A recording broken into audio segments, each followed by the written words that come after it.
At first, I was like, man, what the Logan Paul wrestling? But then the match that he had with Roman Reigns, I was like, oh, I'm talking about he doing flips. He put this man, Roman Reigns, muscular dude on the table, gets on the top rope with a phone in his hand, says, you're going to go viral today, Roman. Proceeds to jump off with the phone still in his hand. And you can see Roman Reigns laying down on the table on the phone like, oh. And he hits him with a frog splash from the top rope. I've never seen nothing like that before, man. 3, 2, 1. Hello and welcome to episode 65 of Ruse Radio. Today we have a very special guest, amazing, legendary. Might as well just introduce yourself, my friend. Let the people know who you are. Legendary, that's big. I'm pretty sure y'all know who I am. My name is Skytzo Beats, the man with the mask. The man with the mask. And you know what? I prepared some questions for this podcast here. And my first question I wanted to ask you ties right in there. It's, what is the story behind the mask? Where does it all come together for you? With the mask behind the story, it comes from my favorite band of all time, which is Slipknot. I was watching, what video was that? Before I Forget. And ever since that song, I've been hooked on them. I was like, man, this band sounds amazing. Let me start getting their albums. I was like, man, them masks seem probably cool. Let me probably, mix that in with what I'm trying to do, but still do like rap type stuff, And I was like, what kind of mask can I get? So before this, it was Party City mask with markers.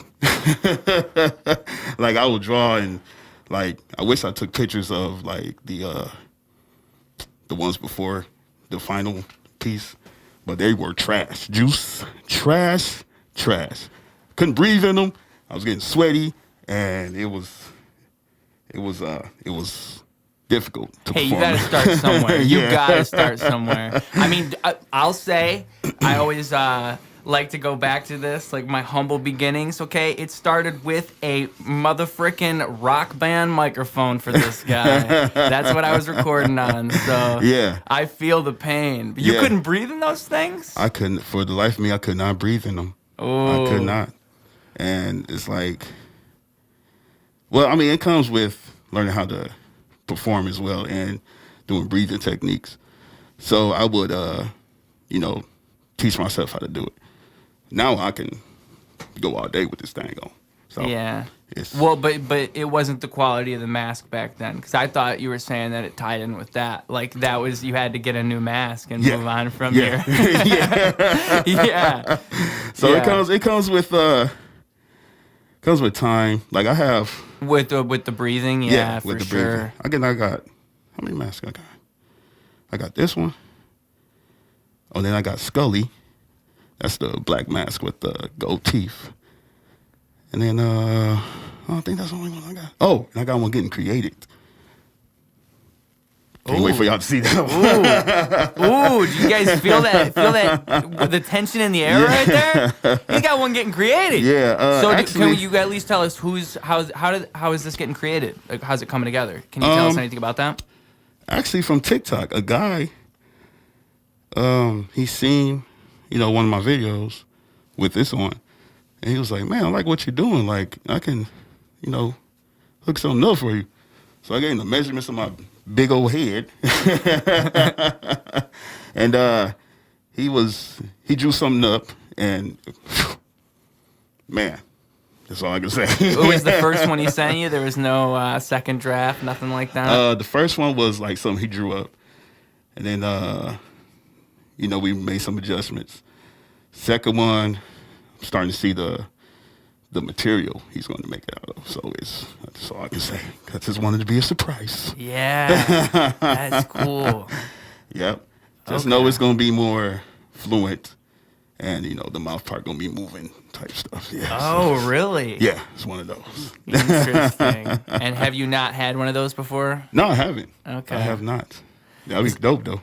Masks are an art in themselves. Mm-hmm. I mean, there's really a thing about masks and like how you can not only not only can a mask look cool, but a mask can represent something, and especially when it's on stage, like a performative thing, it can really pull a whole band or a whole piece together, like whatever it is you're trying to represent. That without the mask, it's not what it is. That's why Slipknot had that impact on you and made you want to get into masks, like you're saying. I mean, you saw them and you're like, damn, dude, that's cool. It looks dope. Without the masks, it wouldn't have been that. It's interesting how a mask can really pull a piece together. And to me, that would be, it's like for me, it's hard to pick a rap name. It'd be so hard for me to pick a mask. Yeah. I don't know how I would pick one. Yeah, I don't know. It's like, it was difficult at first. Like, first it was just a regular old, like, dust mask. Yeah. And I'm like, I can't breathe in this. So then it was like, so I moved on to, like I said, little Party City mask, and was, using a permanent marker to make the designs on it. And I finally came up with this doohickey right here. Yeah. Wow. Oh, so that's what that is right there? No, actually, this was from somebody that made it from Texas on Instagram. Another Instagram or another social media. Yeah, which is crazy. Like, people outside, like in the social media world, is like willing to help me. And she was like, "Oh, let me make you a mask." I'm like, "Oh, snap, okay." Now, I did have somebody overseas, and I wish I had the pictures. Matter of fact, I do. But I can't find them. So, he had like LED lights on like this same mask, but he had like that would have like lights on these parts. I was like, oh my God, I need that. But overseas, and it's like, how that mailing system is. So I wish I had that one. Yeah. I'll put it right now. That was a dope mask. Yeah. Just reminiscing. It was like, how long ago was that? I'm about to say about 7 years ago. 7 or 8 years ago he made that. I still haven't got it. So if you just so happen, where's the camera? Right there, that's the one. If you just so happen to see this podcast, sir, from overseas, please send it. Please, sir. You said 6 years? Yeah, it's about 6, 7 years. 6, 7 years. Man. Mm-hmm. And that mask blew you away, as you're saying. Yeah. You saw it and you're like, wow. You had a maskgasm, for lack of a better word. Yeah. Yeah, you can say I had a maskgasm on that particular day. I mean, that doesn't happen often. No. Yeah, so I mean, like, have there been a few masks that you've seen that you felt that way about? Because I imagine you know a little bit more about masks than me. And I guess a similar question I want to ask you is, what makes a good mask? Now, before Skytzo answers that, masks. Let's talk about those. I think we all wear masks in different ways. A lot of us are trying to hide certain parts of ourselves. Why? Why? Because we're scared. We're scared to show that part of ourselves to the world, so we throw on a mask. And why do we do that? Because we build up these ideas in our head, these silly ideas. We make these things up. And you know what? It's crazy. It's crazy. We all do these silly things, but you know what we can do to help it? All right? We can have some natural remedies. One of my favorite natural remedies is CBD, and I'm happy to say that this podcast is sponsored by CBDfx. Boom, that's right. CBD helps for sleep, appetite, memory, and mood. My personal favorite is their mushroom blend. And if you guys hop in the description of this video right now, you can get $20 off of your first order, 65 and up. That's right, people. I'm talking serious. This is really happening. Anyways, let's find out what makes a good mask. Definitely the look of it, the feel of it. The design. Like, this is like, for instance, this one. Favorite movie of all time is The Crow. So this got some type of, inspiration from it. Yeah. So I just did a little different design from it, so it won't actually look like it. But that's where I got that design from. The skull mask that I have, that just came off the top of the dome. Like, man, I wonder if I can just, because it's literally a paintball mask. That's what that one is. Took the glass material off the eyes and had somebody put paint on the teeth. Freaking dope. So it made it like it was a gold grill. I love that mask too. Easy to breathe in that one too. Yeah, it's all about breathing. Yeah. All about breathing. Breathing seems like a big thing. And that seems like the thing that a lot of people wouldn't think about when they look at a mask. Yeah. They probably wouldn't even realize how essential that is. Yeah. They have a way to, you know, Right. be alive under there. Right, right. Especially performing in it. So. Yeah. Yeah, especially performing, you're right. Because, I mean, it's not like just what you and I are doing right now. It's Right. a whole other thing. Yeah. It's as if we're doing 10% of that right now. 10%. Maybe.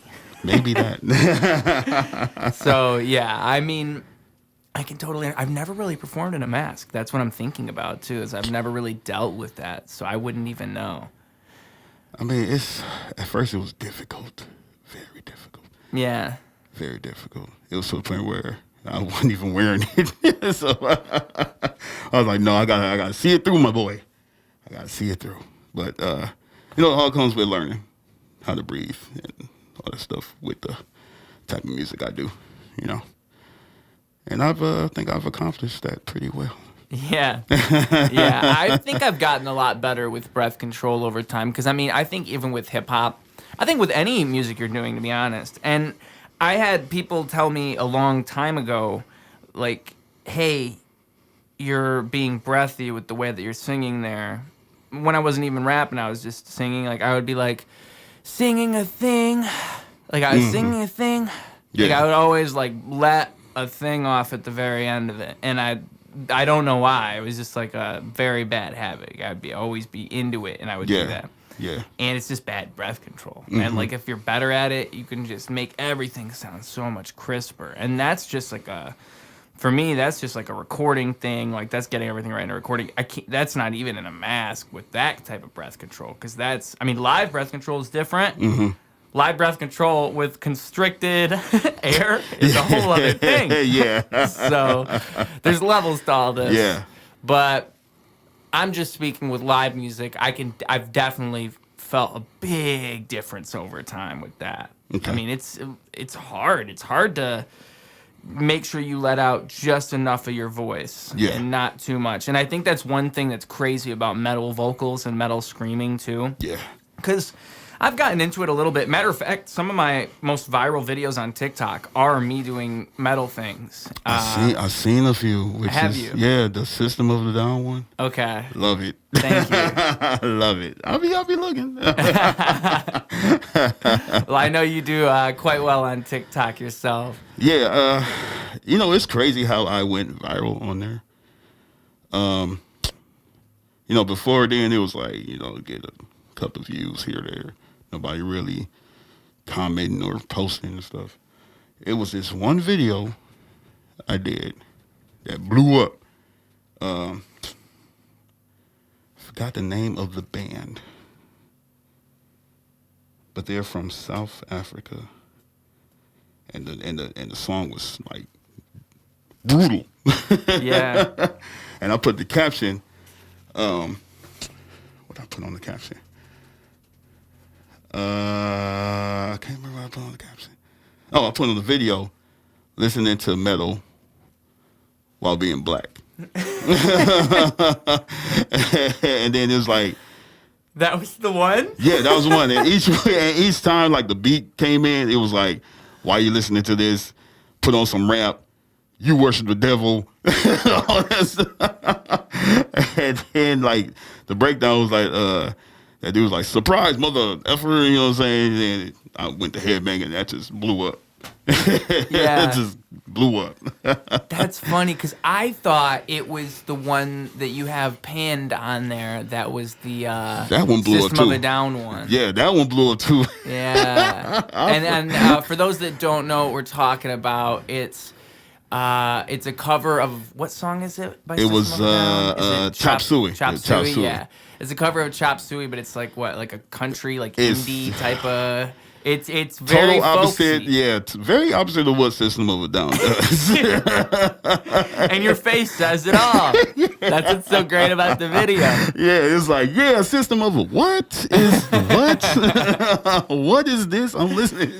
Yeah, but I thought that was the one that you were Yeah, gonna say. it was that one and the other one, and like both videos have people duetting it and all that stuff. Man, it was like, oh, okay, that's how you do it, and I've been on that ever since then. Yeah. You know, so I mean, TikTok's a whole different animal. I don't really even get it. I mean, because it's not like the other platforms. I hope it doesn't go away. It's my favorite one. Yeah. 100%. I really like the way that you can attack things on there. But Yeah. I think that one thing I really messed up along the way is that I was posting those metal things with my rap things and everything together. They should be separate things because that's the problem. That's the thing I didn't understand about TikTok's algorithm. That's the thing that's the same about all their algorithms. yeah, You yeah. can't mix it all up like that. But what TikTok's great for is that if you do go hard on that niche thing, they actually are really good at showing it to the right people. I think Yes. YouTube Shorts is getting better at that. Yeah, they are. TikTok and YouTube Shorts, I think, are the two that are really head-to-head on, like, if you go hard Yeah. on whatever it is that you're doing, you can really make it work. And so I'm trying to not do the metal things as much. And besides, the whole reason I brought it up before was I was going to say, in terms of vocal control, you can throw a voice out doing that. Yeah. And like one of my best videos on there is my Corey Taylor one, where I sing Duality. Because I mean, I don't even do it right necessarily, but I go hard. It's good. It's not bad. I'm not hating on myself. I think I even did it in a way that Corey Taylor would have done it back then. But the problem is, Corey Taylor wasn't screaming right back then, and he No. was damaging his voice. He was, man. So the question is it worth it? Is it worth it when I'm not even a metal vocalist, I'm a rapper? Like, I can scream in a song maybe if it calls for it. Yeah. But I don't need to be doing this. It's not worth it. But the 300,000 views or whatever it's at now is nice. I mean, I found out that I am good at metal vocals. Maybe someday I'll branch off that direction. Right. It's fun to do, but I Yeah. gotta separate it from my rap stuff. Yeah. I got to. Yeah. And I don't know. I just love music, man. I just love music. I don't know about you, but like I feel like that's kind of like I love doing rap and I love doing hip hop, but I also would just love to do anything with Right, music. right. I think that music's a beautiful thing in general. It is beautiful. I mean, I'm not a big fan of country, but you know. No. No. I can get down with some like I really like the way country used to be. I think if I were to hit up some country, if I were to really do it, I could probably pull it off. You can probably pull it off, yeah. And like I think you could, if you wanted to do it, you could probably pull it off. I think someone like Post Malone kind of proves there's a way to do modern country that might be palatable. Okay, There's yeah. a couple people I can think of there. It's like I've heard a song and I'm like, you know what? This isn't the worst thing, but that's the difference. Is that for me, it's like it's at the bottom. I want to say bottom of the barrel, but it's like. It's 1 in a million. Like you have to really look for these people. It's hard to find them. Yeah. I can't think of the phrase I'm looking for. The one that popped in my head originally was crabs in a bucket, and I don't know if that makes sense at all. Yeah. But it's hard to find a great country artist that's like distinguishable and different and has their own voice.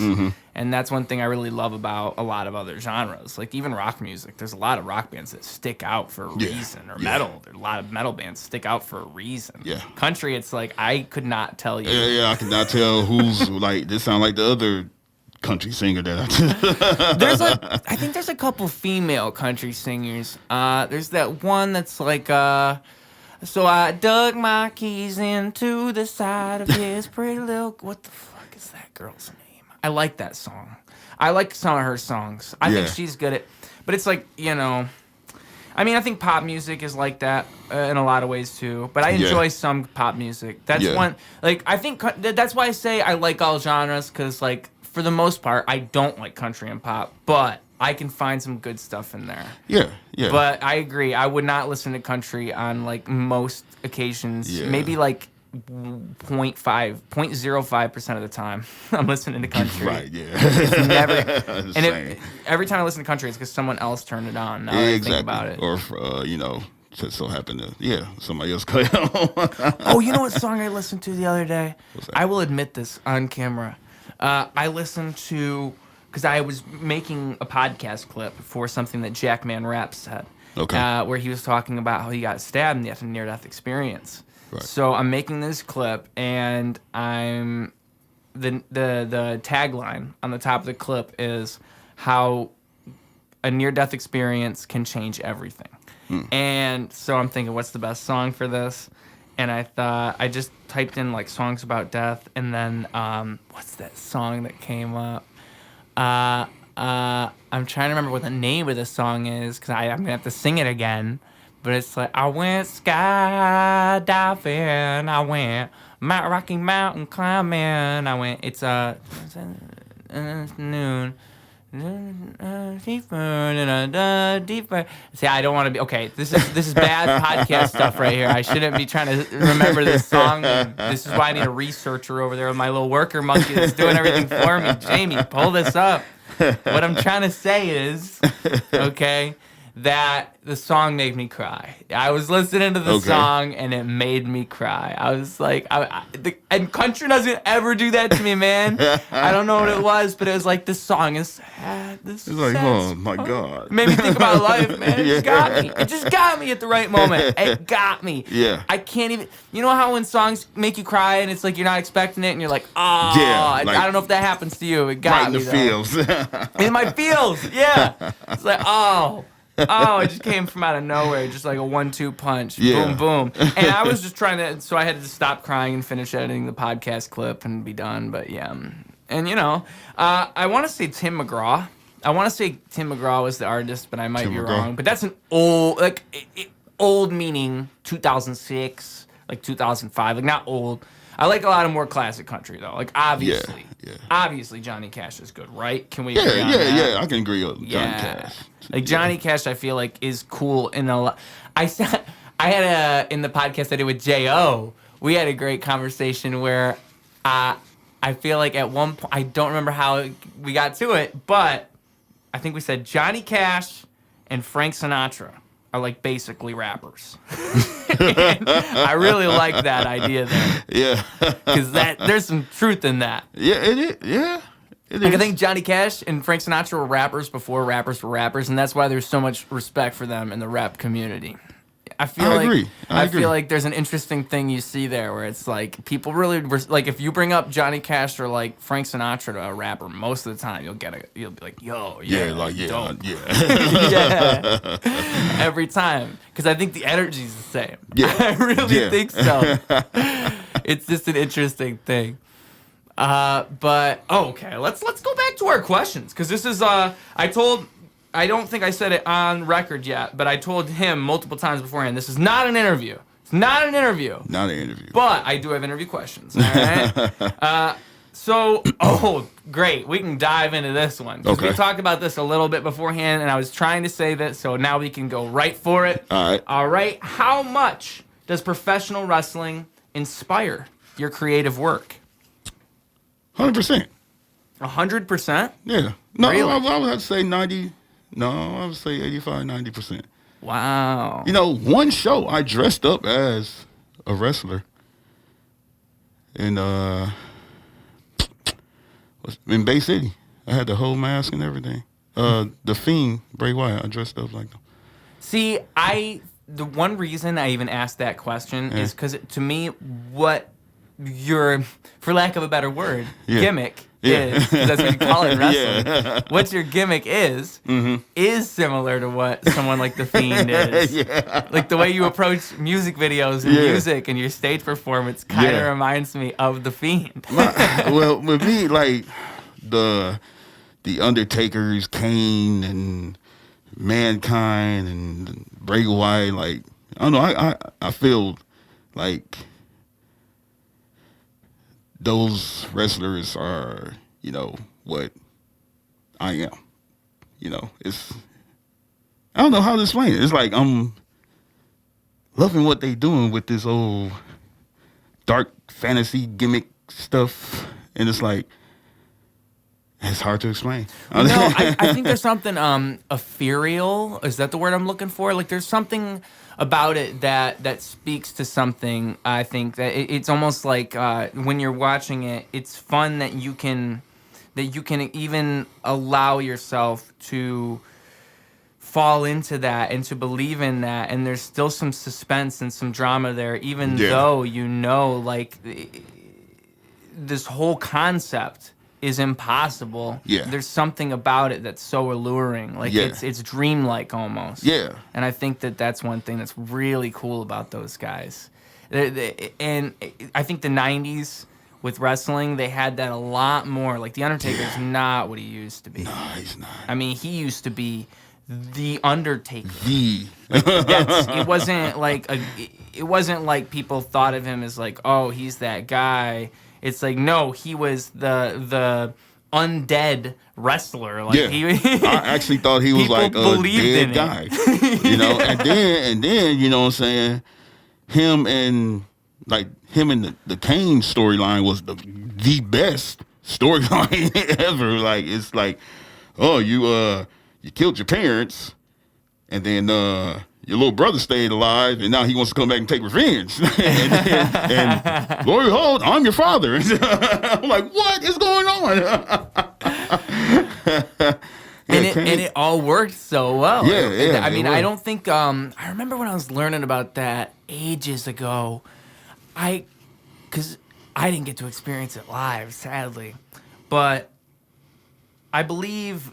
Is that just how they brought Kane in? Like, was that Kane's introduction? Was that? Like, he came in as Undertaker's brother? Yeah, it was that storyline. Like, it was a nice build-up to it because Paul Bearer was saying, like, yeah, your brother is still alive, and, you burnt your parents in the funeral.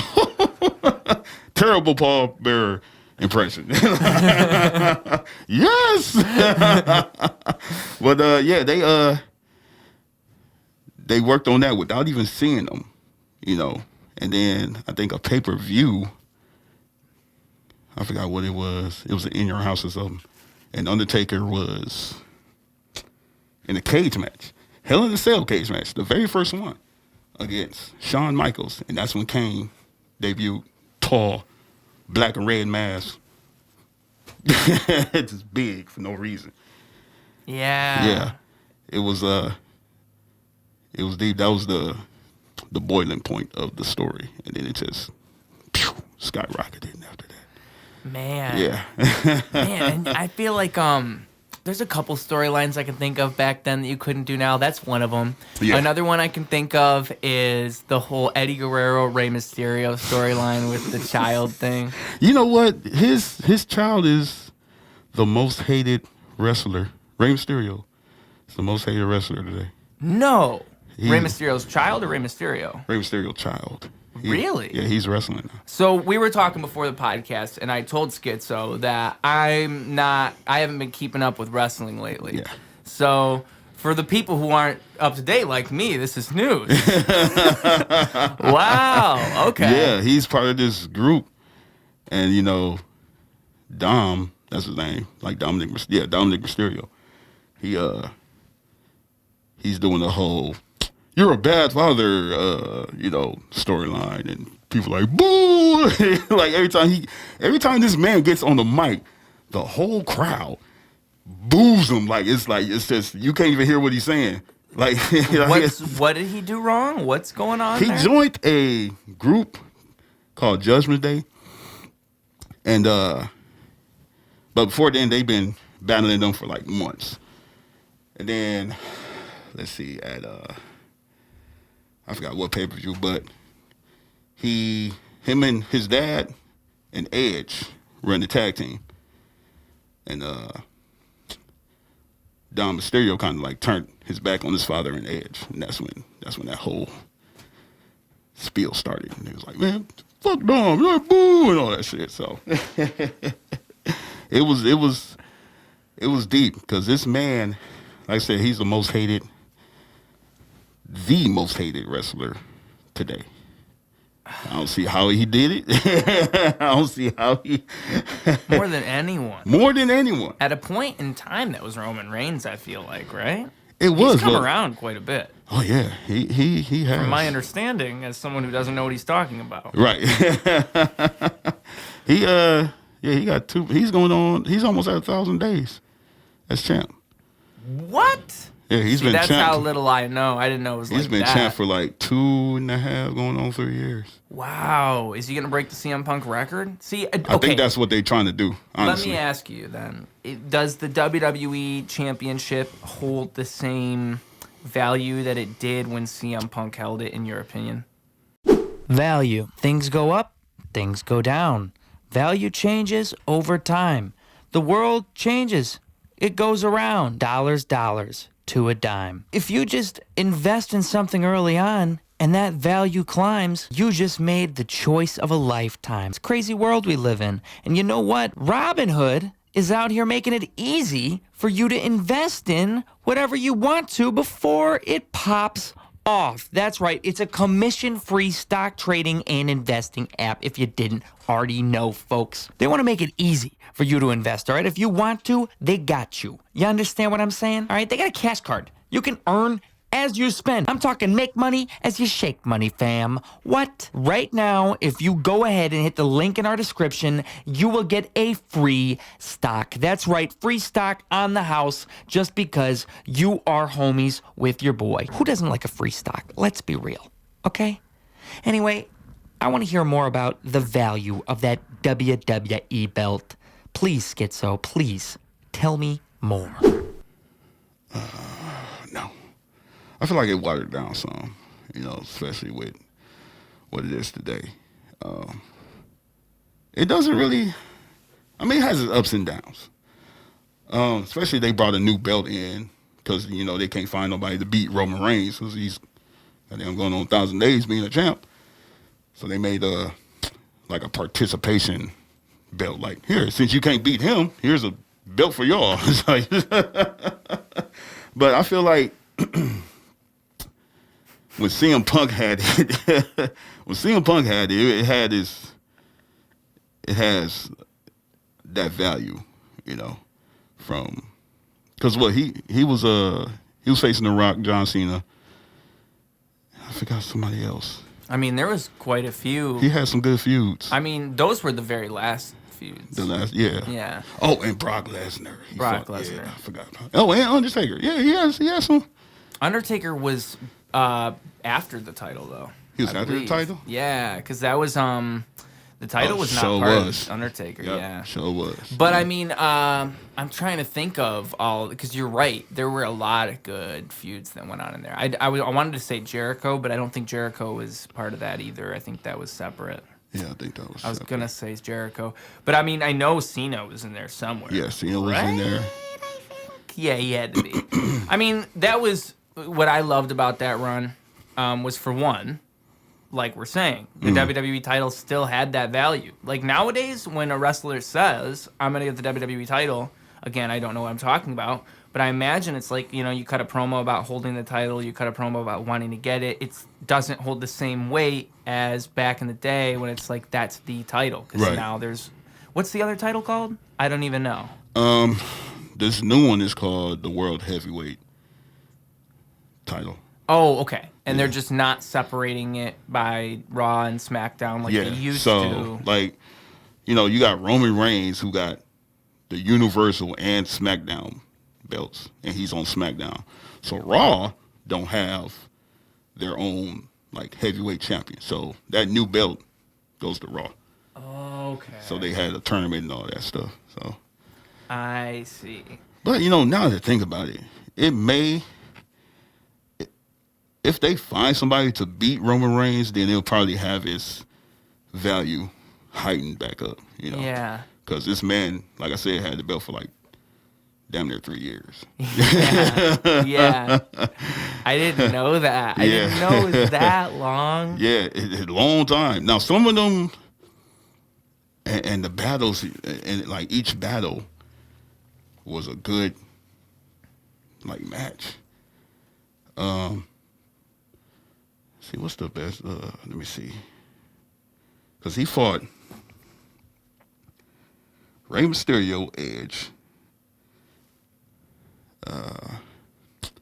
John Cena, Brock Lesnar twice. Who else? Daniel Bryan. I think he like 18-0 now, 19. Like he's undefeated, bro. Really? Yeah. All of them. All of them. Wow. Yep. It's probably kind of exhausting trying to even find new opponents for Roman Reigns at this point, right? Yeah, they need to start building up somebody right now.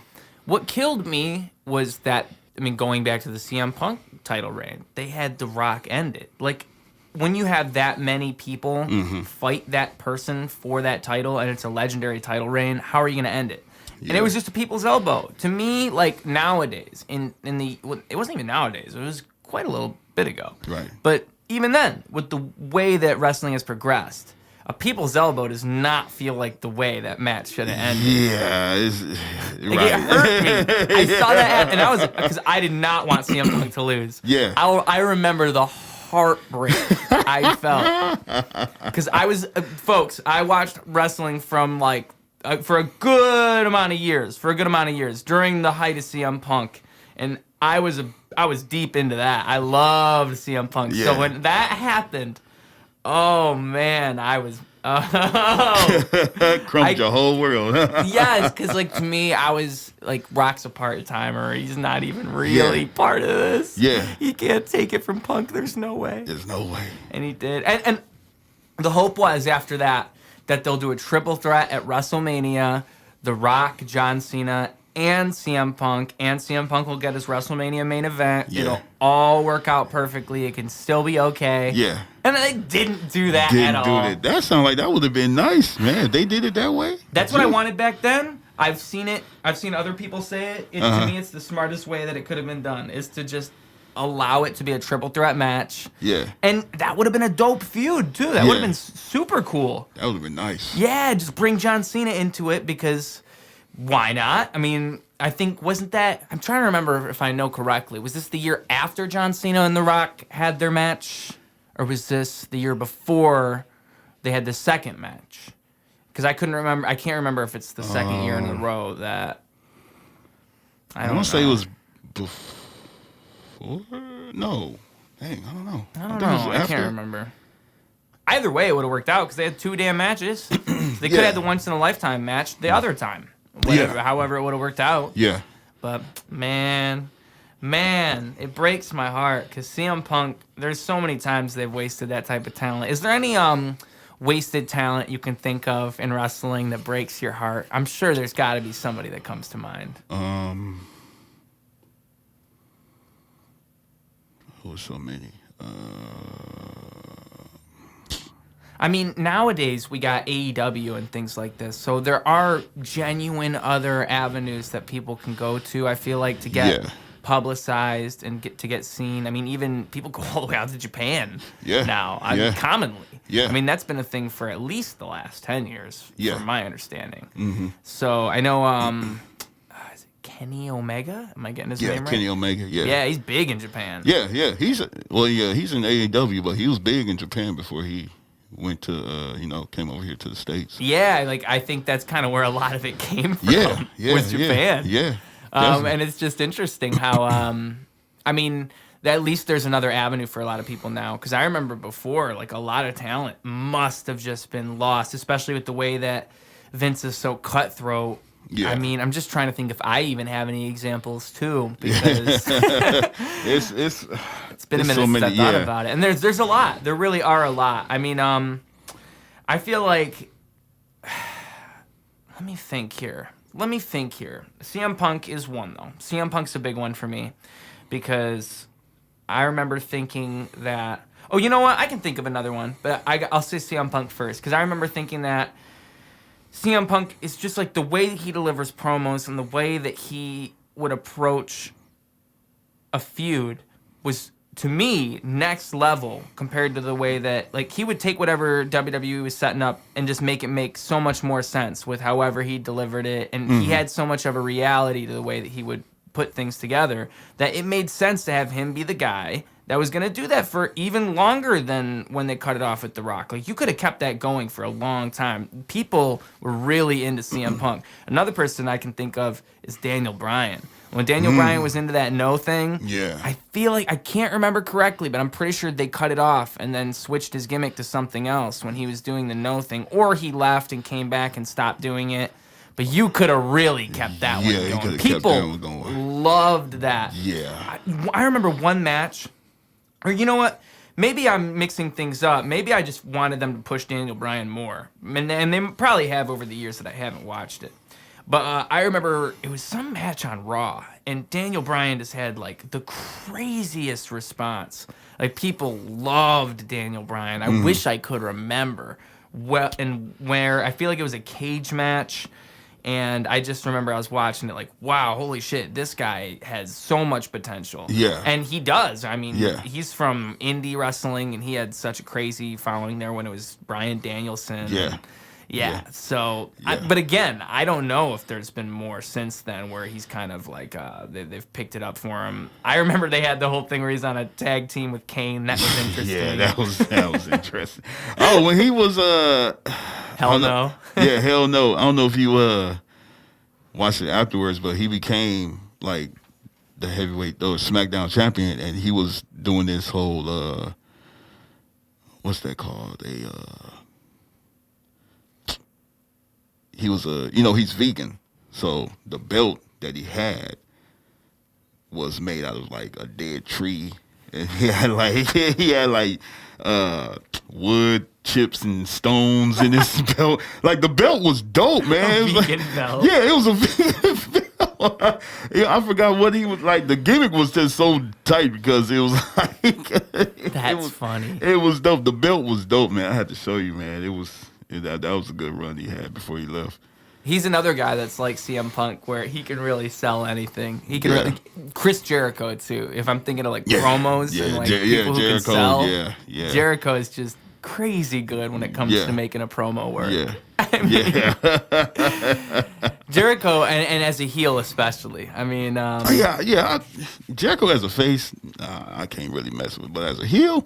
For sure. Yeah. Same thing with CM Punk for me in a way. I didn't really care. Like, I liked his face runs, but as a heel, I loved it. Same thing with Daniel Bryan while we're talking about him. Yeah. And this is why the no thing, when he was a heel, like, awesome, dude. He really. No!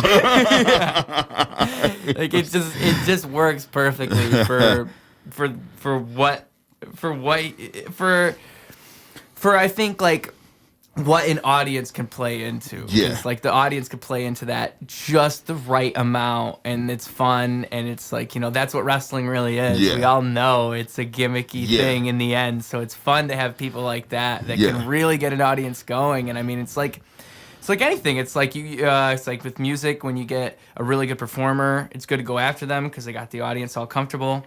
Like, it's good to have a great wrestler out there that's going to perform really well. And so you're going to have other people that are just more interested. I'm trying to think of, I guess another good question. Oh, you know what? No. I know the good segue we can go into now. Okay. Unless you got anything to say about what we've been talking about. No, Unless go you got ahead. any good threads to go on here.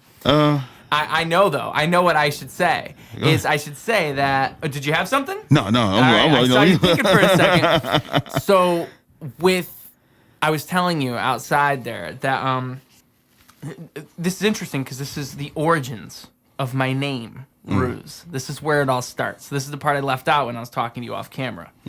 So, the name Ruse came from when I was wrestling with my friends.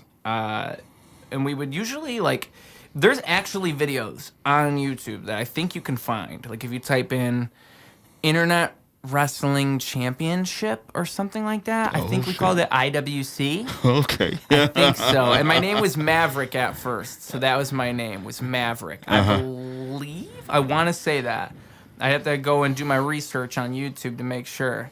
But it was on a mattress at first, and then we would just wrestle by ourselves. I remember I would have notebooks, and I would like try to scheme out storylines, and I would make all this stuff work, and like, you would always have that friend who would like always want to win. So he's like, hey, I want to win this match. And it's like, dude, I never win. Like, the win-loss ratio for me is like 0.9, dude. Trash. Trash. I'm a jobber, man. So, yeah, that was fun. But I remember I switched my character, and I had the theme song. It was the band Chevelle, and it was the song Ruse, and that's what I would come out to. And so my wrestler name became Ruse.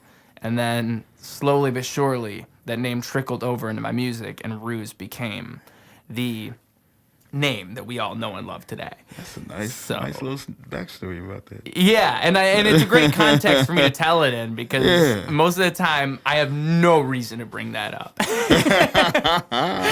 But yeah, with the whole wrestling thing though, I feel like that's the other thing I was talking to you outside. I feel like because I was gonna bring that up too with promos. Promos are an interesting thing in general. I mean, I think the art of the promo, and we mentioned a few people already who are really good at it, with Chris Jericho and CM Punk and Daniel Bryan. I mean, can you think of a few others that are really good? Bray Wyatt. Oh yeah, dude, I was super into Bray Wyatt before. Like, I don't know how it's carried on, because I think right around when I stopped watching was right around when he really started wrestling. So I kept track closely in his undefeated era. Who was it that broke his streak? I can't remember. Do you know?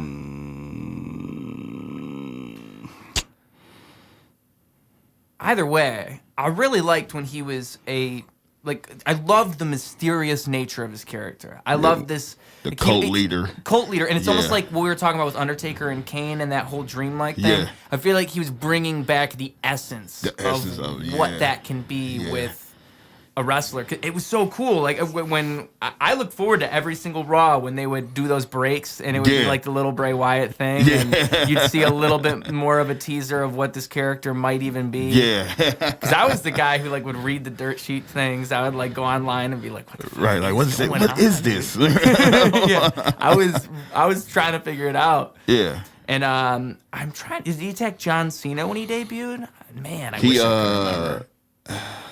Who did he? No, at first I think him and his family attacked the Shield first. Oh, right. I think. Then it led to that John Cena. I say this till this day, he should have won that WrestleMania match against John Cena.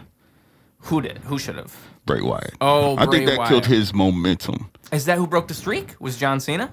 Yes, I think That's so. That's who it was. Yeah. Yeah. I think so. That is probably what killed his momentum, because it was like the undefeated Bray Wyatt versus John Cena at WrestleMania. Who could possibly win? And everybody's thinking, well, if they go with John Cena, that's just going to... Like, everybody probably could see the writing on the wall. Yeah. Like, that's not a good thing to do. And then they did it. Yeah. Yeah, you're right. That probably is what did it. Because, like, when you the whole character worked so well up to that point because he was an undefeatable beast. Mm-hmm. Like, he was a beast. You couldn't take him down. Right. And have John Cena beat him, of all people. Right. Like, why not if anybody, why not some up-and-coming wrestler that's going to actually benefit from having the moniker of, like, I'm the guy that took down Bray Wyatt. Like, imagine being, like, some random guy who just showed up and you beat Bray Wyatt out of nowhere. That's so much more interesting. People would like an underdog a lot more than John Cena. He may have been an underdog 15 years ago. Yeah, 15 years ago. And then, like, for him to not... It blows my mind they still do stuff like that. But, you know, that's why people jump to alternatives, is decisions like that. Because it's really like, how can you not know? That's, like, there might be a small percentage of, like, John Cena's super fans that love to see him win no matter what. But it's not everyone. It's not everyone. And Bray Wyatt was onto something. He was, man. It's like when he was the co-leader, it was like he was saying stuff that people were thinking. You know, Yeah. his promos was like, they were different because he was talking like riddles and codes and all that stuff. And then I remember one time he went away for a little minute, then came back as this, what's it called? Like a kid TV show type thing. That's where the Fiend came from.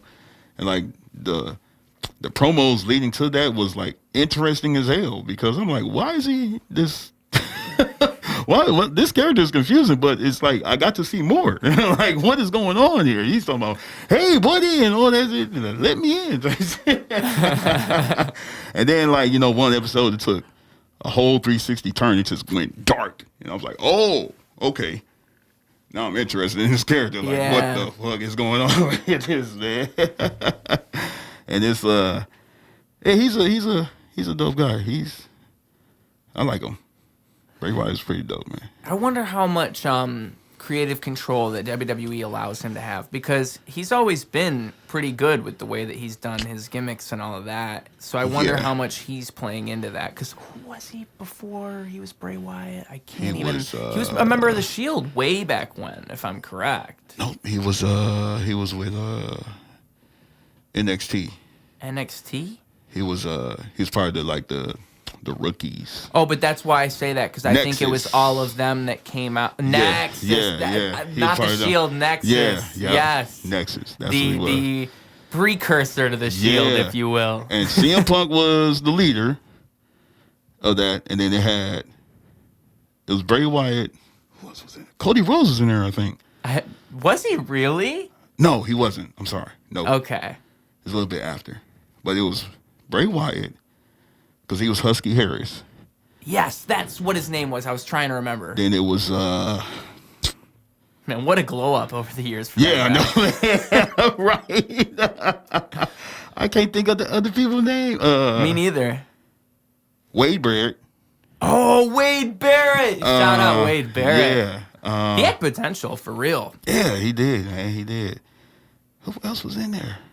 You know what, man? I'm ashamed because there was quite a few guys. There was one guy that was a good high flyer, right? Wasn't there a guy that was real good at jumping around and all that good stuff? You're talking about wasn't Evan Bourne? It was something striker. I'm not gonna remember. It's been so long. Yeah, it's been so long, man. So long. If I knew we were gonna go into this, if we talked about it beforehand, I would have spent a half hour. Right. Shield. Google. I mean, I was really into wrestling for a while though. Like there was an actual period of my life where I was thinking, you know what, I could be a professional wrestler. You know, I thought the same thing. It's a funny story. Like you said, you had your you and your friends was wrestling, all that stuff. Me and my little brother, man, we used to wrestle in the basement because, we was watching Monday Night Raw when it was the Attitude Era, what they call it, You had Steve Austin, Triple H, Rock, He's like, oh yeah, bet, wrestling. I must have picked him up one day. Had him across my shoulders, then it was called something else, but it was actually a version of the F5, Brock Lesnar move. So, my bad, little bro, Zeke. So I had him on my shoulders, and I'm like, all right, the bed right there. So, and then we in the basement, so it's like concrete on the floor, right? So I had him on my shoulders. I'm like, all right, I'm about to slam your motherfucker. So I went like this, went like that, and then missed the bed completely.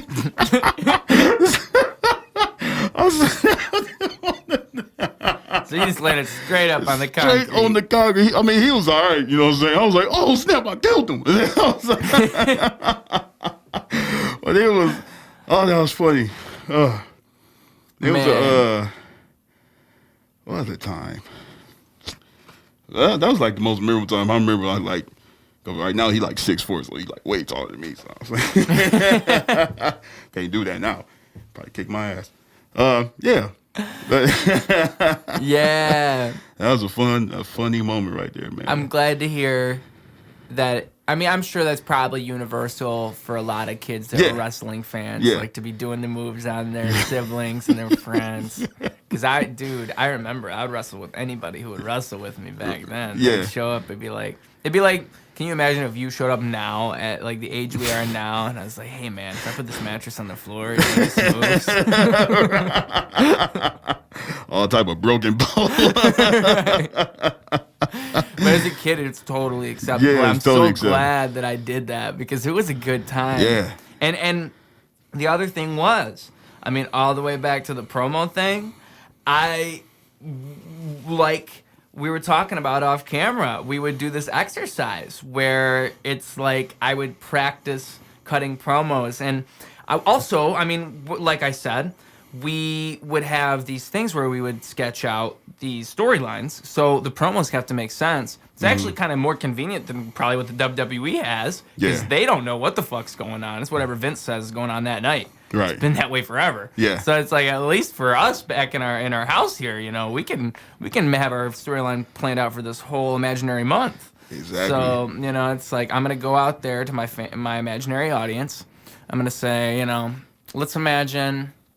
What's the guy that I'm feuding with? What's his name? I'm gonna say Mosquito. Mosquito? Yeah. What's his gimmick? His gimmick is a mosquito. He's like a mosquito. Yeah. Okay. Perfect. That's pretty good. Okay, mosquito. Okay. All right, so I'm coming out and I'm talking about Mosquito. Right. And let's say this is a week into our storyline. So I'm a week into it. So it's not the beginning. There was an altercation last week. All right. And I'm a heel. I'm going to be a heel. Okay. Mosquito's the face somehow. Somehow Mosquito is the face. Everybody loves Mosquito. All right. So here I find myself in Kansas. The ugliest place I think I've ever been. I mean, I was outside, and you know what I saw? I know you guys are going to love this. What? Shut up. You know what I saw? It was disgusting. You know what I saw? Mosquitoes. I was out last night by a fire. I got stung 10 times. 10 times, maybe 100. 10, I'm undercutting it 100 times. And I bet all you stupid people probably like it. You probably get stung, and it's the only thing you feel in your stupid lives. But let me tell you, okay? I didn't like it. And last week when Mosquito stung me out in the ring with God knows what, you all saw the syringe. You saw what he pulled out. You saw what he stabbed me with. I got stung last week by Mosquito, and you all cheered like that's okay. I hope you people know you're disgusting. You're just as disgusting as that mosquito. You're just like them. And then, like, you know, Mosquito's theme plays. And then Mosquito comes out. But that's the art of the promo. Yeah, that's not. I love it, man. And so, like, I as a kid, that's what we would do. And again, I felt like the weekend helped because the first week I feel like it'd be best if it was just like, you know, Mosquito comes out and just stabs me with a syringe and stings me with something, and that's his gimmick because he stings people, you know. So that's what I came up with in that moment there. And then lick your face because it's like blood. Bro, Mosquito actually has some potential. Yeah, he does, man. He could work. He could work. I mean, like, it would actually, that would be a fun job. Because I had a lot of fun when I was a kid storyboarding. I just don't know how strict they are backstage in all of these different wrestling companies. Yeah. Like, I really wonder, because I had a lot of fun as a kid doing what I just did just now, but also mapping those stories out and just figuring out how they can work. It's a really fun thing to, like, use your imagination and be like, how can we create a storyline out of these two characters that makes sense? Right. And, like, one thing I would always do, too, is, like, because in the WWE video games, you would have those, what do you call it? It's not story mode, but it was the universe mode, where it would just go on forever. Yeah. Yeah. Yeah. And so I loved playing that because I would just make up these storylines for every different feud that the game would throw at me, because the universe would do it, and it would just say, like, Rey Mysterio versus John Cena, and Rey Mysterio is a heel. Right. So I'm thinking of all the ways that storyline could go in my brain. And it was just cool, and I would just come up with imaginary storylines all the time. I could still kind of do it, but I don't watch wrestling like I used to. But that's a fun thing, just to build storylines. And man, I almost want to. My dream of becoming a wrestler is coming right back out of me. I think I could still. Did you see me cut that promo just now?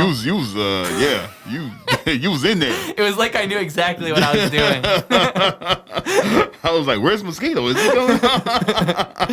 Oh, you stupid people! No, I didn't want to because the thing is, I know that's gimmicky to just call them all stupid, all the people from this place, but. I mean, man, I realized I didn't even mean to go for a hot place, but I did on accident. So I played in the Mosquito thing. I could call them stupid. It all worked out perfectly. You know who's a great heel from recently? You know who's a really great heel, like a great classic heel?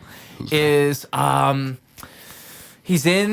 AEW MJF. MJF, yes. Crazy good. I agree. That guy, he reminds me of what makes a heel so good, because he makes you not want to like him. Yeah. He really does. He don't give a shit at all. He's that good of a heel. Even when you're saying that he's a good heel, it's not like when you say it with most guys where it's like he's a good heel. But I for the most part, I think he's a cool dude. No, I still question it with MJF. I'm like, man, he might just be that guy. He might just actually be an asshole, and he's just using it. Yeah, there's videos. There's actually videos of him at these convention centers or meet and greets. And, kids come up to him like, hey, so he's like, get the fuck. He'd be like, I've seen that. Or he'll swear at kids. Yeah, he's like, get your little ass out here. Yeah. No, motherfucker. If that's him staying in character, I respect it. Yeah. I saw one video where the kid was swearing at him and he was swearing back. And the kid was swearing at him and the parent was just kind of standing in the background. It was great. Yeah.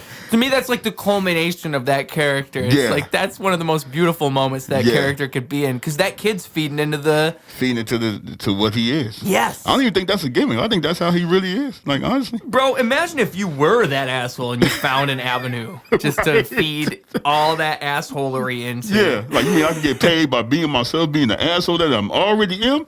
Sign me up. Just go out there and talk shit for a living, and you mean every word. That'd be great. Man. All right. Is there anything else about professional wrestling that you'd like to say before we move on to another question? Because I feel like professional wrestling, it's one of those topics that you can go forever. You can go on for hours. Yeah. I mean, when I was really watching it, back then, I still had podcast dreams, and I wanted to start up a wrestling podcast. Man, Skytzo, I don't know how deep. I don't know if I have the time for it, because I was thinking about offering to start one with you, but I don't know if you have time for it. I don't know if I have time for it. But was that something you might be interested in? Oh yeah, I can talk wrestling all day, man. So okay, I know the opportunity is there. I'll say that then, because I don't know if I could put it into my brain, all that wrestling, but. Dude, I still have a little bit of a love for it. I know that WWE has a whole different offering than what they used to. Let me ask you this. Have you ever been to a live event like a WWE? Once? One time. I'm so glad you asked. I saw Raw one time in Detroit. Yeah, live. And it was... I did love it. It was totally very different cool. experience from watching it on TV, man. Yeah, I agree. I made signs and everything.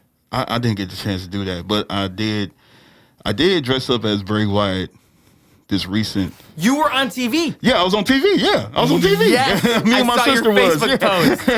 Yeah. Me and my sister was on TV. Somebody was like, man, I saw you on TV. I'm like, what? No, you didn't. And he for sure showed it. So you didn't know at first? I didn't know at first until somebody was like, yeah, it's on YouTube and everything. I was like, what? You're funny, dude, because the night I went, I made signs, so I recorded it and I watched it back, the whole thing. Where's my sign? Where's my sign? Where am I? It's crazy. It's like I said, I was dressed up as a Fiend, and then when it was over, everybody was like, oh my God, let me take a picture with you. I was like, oh, man, cool. I mean, it was it's totally different from watching it on TV. Yeah. The whole fireworks, them taking breaks in between commercial breaks, which is odd and weird, because it's like, say a wrestler comes out, you know what I'm saying? Oh, The Miz is coming out. We'll be right back after these messages. And he just in the ring chilling. See, like, as a kid, I didn't get me too badly because I was kind of mentally prepared for that. It was like, I knew that was what it was going to be. Yeah, then they come back like he was just in the ring while they was playing this music for like 10 minutes straight. Like yeah. he was just... Right. I always thought that, man. I was like, oh, that's kind of dope seeing that. But it is kind of cool. It's like a behind the scenes thing. That's kind of what I thought was cool about like when you're at the live event and it cuts to commercial and you're watching them still wrestle. Yeah. Like it's just you're seeing what no one else is gonna see. Right. That's off camera. Mm-hmm. Yeah. And like they're not gonna end the match, but still anything can happen. Anything can happen. Yeah. Yes, sir. Like, there could be a commercial break and somebody could, like, break their ankle and you saw it live and no one else saw it. Right.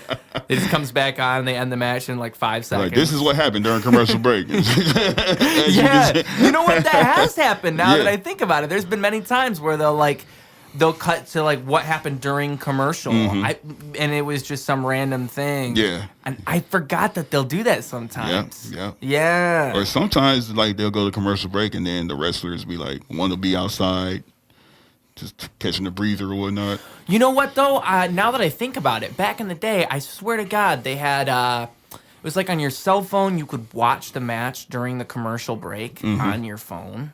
It was very cool. I loved it so much. Which I guess it takes a little bit of that exclusivity away. It's still cooler to see it live, 100%. It's a whole different thing. Whole different vibe. You know what's... Well, I'll finish the thing first. It was on your phone, and I remember, like, I had it because I thought it was so cool. Maybe it wasn't the WWE Universe app. It was way before all that. It was something else. But I remember you pull up the app, and it was like you would just be able to watch it, and then you would turn off the app, and maybe they had, like, different things as the show was going on. Oh, to hear, like, the announcers and all that stuff. Yeah. Yeah, well, what do you mean to hear the announcers? Like, you know how you at the live event, and you're so used to hearing Michael Cole and them talk. Well, that's what I thought you meant, but no, I don't think the app was for that. Okay. I didn't have that when I saw it live, and that's actually what I was about to say next, was that's kind of the weird part, is that it's like you're just sitting there like, dang, I wish I could hear Michael Cole say, like, call the match or something. Right. You're so used to it. It's not like UFC where it's like it's a real fight, so you're seeing it either way. It's like it's wrestling, and it's a whole different thing, especially if they're like over there where you can't even see them. I guess it's similar. I guess UFC you want it to, but I think they have it for UFC. I don't think they have it for WWE. Probably not. I don't know. It'd be something to get, look into. Well, you'd think they would have by now. Yeah. But yeah, that'd be great if I knew what they were saying, because I don't know. I remember it was cool seeing what was happening. But like, okay, for example, if I see a match and there's two girls wrestling and one puts another in a submission, I think this happened in the match I was watching live at Raw. I think that's why I'm saying it this way. Because I saw two girls wrestling. It was a great match, by the way. I think it was, she's a Heart, not Brett. You're talking about the female Heart. Shit. It's not Natalie. Natalie Hart. Yes, Natalie Hart. Natalia Hart. Natalia. Natalia Hart. Shout out Natalia Hart. Sorry about that. But yeah, she was fighting somebody, and it was a great match. But I remember it ended in a submission, and I swear to God, it was like, I'm not up close, right? And also, I'm not on the camera side. So I didn't see the tap. You know? You're like, what happened? Exactly. The match just ends. You see the ref turn around and go da-da-da-da, and you're like, oh, it's over. But, like, of course, if you're watching on TV, they played it that way. So you see the tap on the camera, and it's like... So there's things like that even. There's so many little things where it is different, but it's like, it's almost a cool kind of different. Like you said, it's like a behind-the-scenes type of thing. Definitely behind-the-scenes type of thing. And watching them stand around, and like, not only that, but one thing I think was really cool too is hearing a wrestler cut a promo and hearing everybody go, boo! Oh, yeah. Like, everybody's really doing it. You're there, and they're really doing it. It's like, wow, this is different. I wonder how my mom felt, because she took me. She's like watching me, like, oh, stop it! Like, Mom, this is a bad guy. Boo, boo at me, Mom. She probably didn't boo. Now that I look back, yeah, man, it's a whole different vibe, man. I am going to SummerSlam in Detroit. Oh yeah, it's in Detroit. Yeah, no way. Yeah. Wow. Yeah. Now, are there any rumored matches? Because I know we just had WrestleMania. And I'm imagining this is one of those like dirt sheet type of things where it's like you have to look online and check forums. And I mean, there's been talk of Roman Reigns going against his cousins. But that's like the only one. The Usos? Yeah. Him and Really? Like 2-on-1? No, it's gonna be Roman Reigns and Solo. Like, but Solo is actually like the Usos' brother, like little brother. So it might be a tag team match. I don't know. You know how people be coming up with stuff on the internet. Be like me in my bedroom. Well, yeah. I don't think there's no rumored matches as of yet, but people are putting stuff in the air. Interesting. You know, so. I want Ric Flair to come back for one more match. I want to see it bleed. You know what? I think he had his last match. Oh, did he really? The final, for real? The final one, like for real? No, I don't think it was like a final, but it was him and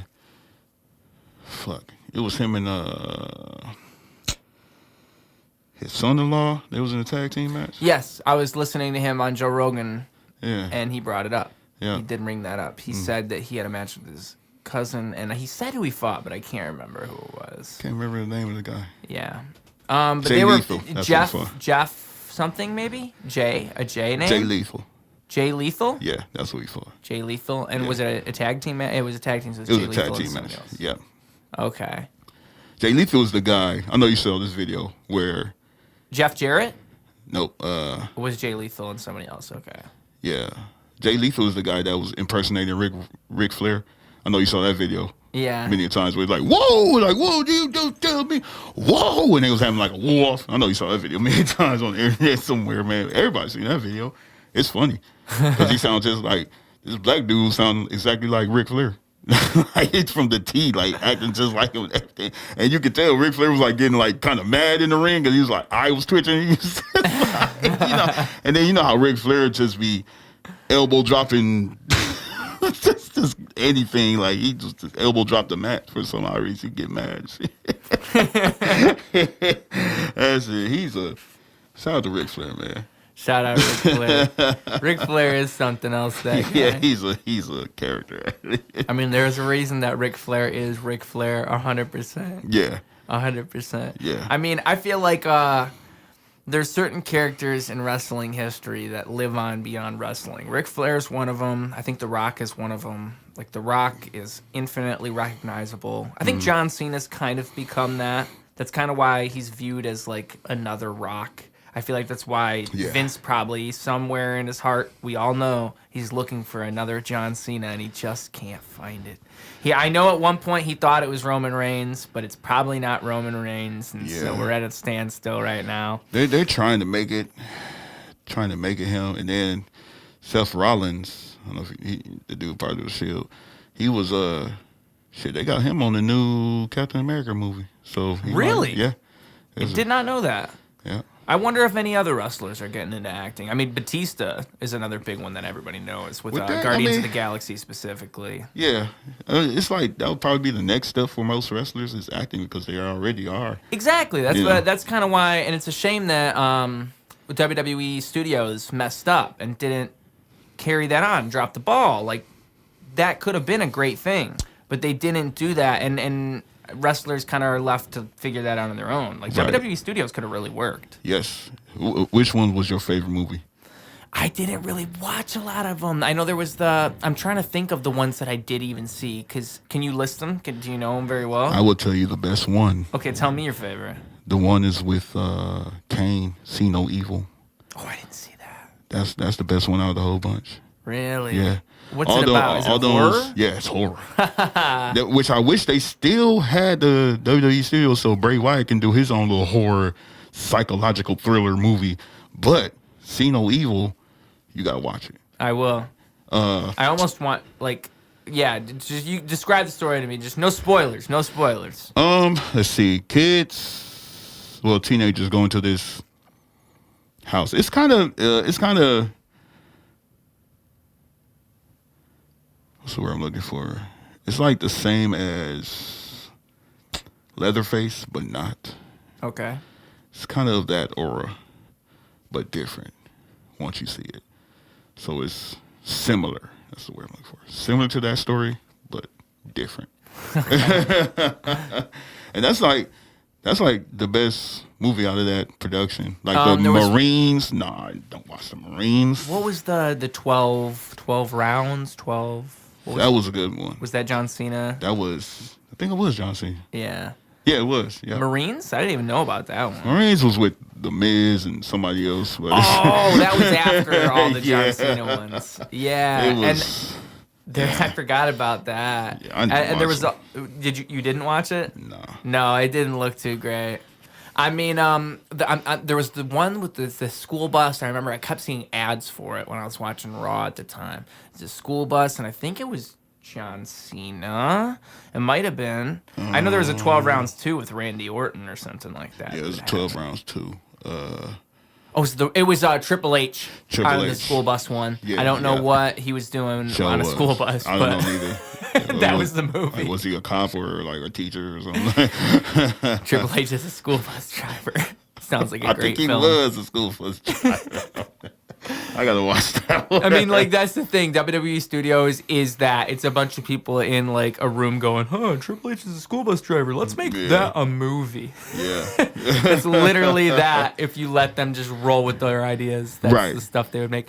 The Kane ones. That's actually they probably struck gold on that. They did. I think the John Cena one was critically received pretty well. Yeah. Well, back then John Cena wasn't really as a good actor as he is. No. I mean, he's as he is now with the stuff he's doing now. No, because that was his only credential was WWE Studios. That was the only thing he did. Yeah.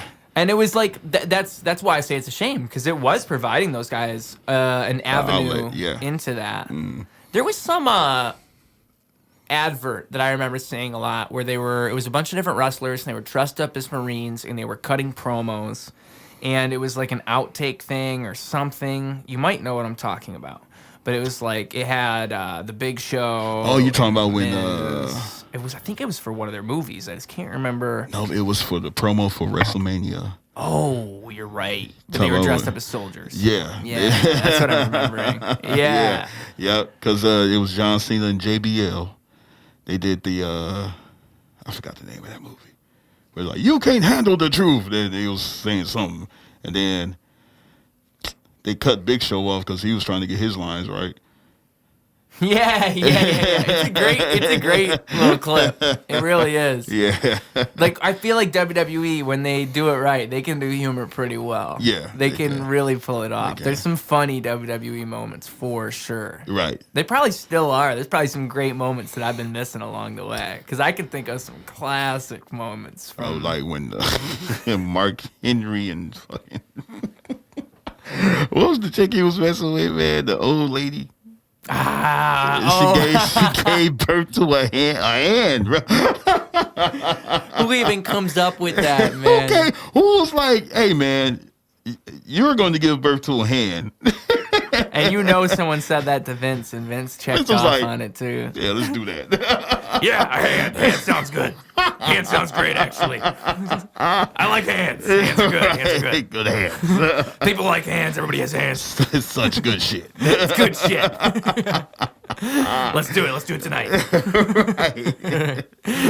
Oh, that's everybody's walking around backstage. Yeah, he said a hand. He said a hand for real. What? They're all watching it on the TVs backstage. He's really doing it. Oh my god! You gotta imagine, like nobody actually believed they were doing it till it was happening. That one is one of those ones where it's so wild.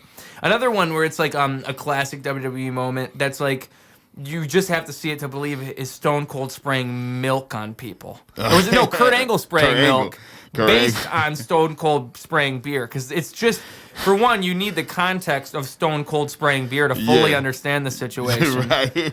But also, it's just like, that is hilarious. Milk. Like, you're spraying milk at people. Milk. Olympic. You can only do that in professional wrestling. I didn't know they made those type of milk trucks to begin with. Right?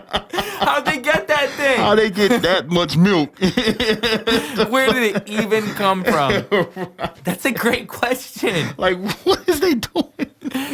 Like the WWE is a wonderful thing because of so many things like that. I think that's why I really love it so much, and I think that's one thing that draws me back and makes me want to go back into it. And that's why I think I'm realizing through this conversation I still have a lot of this knowledge in me. I remember a lot of this stuff because I love it. I love the way that the stories. I think we are the stories that we tell ourselves, and everything is stories, and life is stories, and everything can be a story if you want to look at it that way. And I think that one thing that's beautiful about wrestling is that it elevates that to a theatrical sense. Yeah. Like, we recognize that the stories might not be true, but there is some type of recognizability within those stories. Like, we understand the archetypes that these characters are. We can characterize. We get what they're characterizing. It might remind us of something in everyday life, or we can connect it with this and that. Like, that's how all stories go. Yeah. And wrestling elevates all that stuff to such a level that it's almost like what a lot of my favorite hip hop does, where like it's going all out, and it's really just stimulating your senses. It's doing as much as it can. Like wrestling, you're being wild, and you're telling a story in a crazy way, like someone giving birth to a hand, to the point where it's just storytelling on a whole other level. I guess that's the best way I can put it. I guess that's my whole point here. And I really love it for that. And there is a guy who made a video all about that topic, essentially what I just said, except he made a great little mini documentary about it. Mm-hmm. And I want to get his name right. He made the film. It was a film all about 3 teenagers who got superpowers. And that was a good movie. Do you know what I'm talking about? There was like a found footage type of film. Yeah. But Max Landis is the guy's name. And he has this documentary on YouTube called something. It's got wrestling in the name. Like, I don't want to say it's Why Wrestling Isn't Real. I don't want to say that's what it is. Maybe it's Why Wrestling Is Real. Maybe it's something like this, and it's by Max Landis. Mm-hmm. And you can find it easily if you go on YouTube. I wanted to make sure I shouted it out because I want people to be able to find it. And it's just like he perfectly describes what he does is he takes the wrestling storyline of, I think it's Triple H. He takes the whole career storyline of Triple H and his come up and all of this. I think I know what you're talking about. You might. Yeah. And it's a bunch of girls in the video. Yeah, yes, you might have seen it. Yeah. It's great, dude. Yeah, I know. And it's got the girl who's in the, if I'm getting this correct, she's in the T-Mobile commercials now. I wish I could remember that girl's name. She's great. She's great. I love that girl. Mm. She's great. Hey, girl. Hey, T-Mobile girl. If you see this podcast, I'll have you on. I'll have you on the podcast. But anyway, yeah, so I remember that he had that video where it was all these girls, and they were representing the story of Triple H. And I can't remember. It wasn't like it was just that they were girls. It was like there was something else to it, but it was just a funny way of telling that story, and it was a different way of presenting the way the story works. Yeah, and it really breaks down the storytelling that goes into what made Triple H, and that's just one example of one character. There's so many characters who like that you could tell their story in a different framework, and it would work completely differently. And that's what they did with that. Like they could have done the same exact thing with Kane, with Undertaker, with John Cena, with CM Punk, with Mark Henry, with Ric Flair. There's millions of examples. Millions. And the millions. Millions.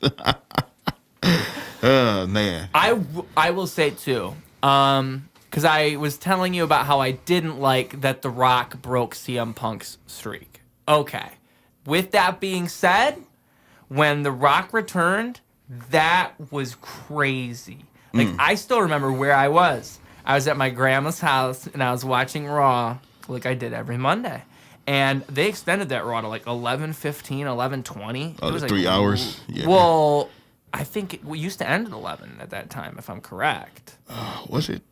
Am I right? Am I right? It was back. It was back so. then when The Rock returned. So it was around 2012, 2011. Oh yeah, I think they were 3. I swear they it went ended to at 3 11. hours. Yeah, they were 3 hours. Yeah, okay. So it ended at 11, but it went on to like 11:20 because I remember it went on late. Because dude, The Rock returned, and this was when like it was a. You might have seen a rumor about The Rock returning, but it wasn't like anybody really knew that was going to happen. Right. Like, I don't know if you remember what it was like when The Rock returned. Like, nobody really knew. And then when it really happened, nobody knew it was going to be like it was, like where he would kind of be there, but not. Like, he kind of created the part-timer thing. Him and Brock Lesnar came in, and there's no shame about it. I'm just using the term because that does describe what they are. If anything, like, get your money however you're going to get your money. Yeah, for sure. But that's what that became. And when he returned, you didn't know that. That wasn't a concept yet. Right. So it was just like, oh my God, The Rock is back. Right. The Rock is cutting a promo on fucking Raw right now. So dude, it was unbelievable. I couldn't believe it.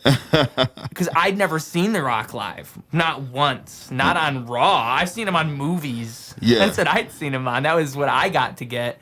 So it was definitely a wild experience. The time me and my sister went to Raw, I got to see Brock Lesnar, and that's a huge motherfucker, man. Oh yeah, I imagine seeing him live would be a whole different thing. Now, when you guys were there, how close were you?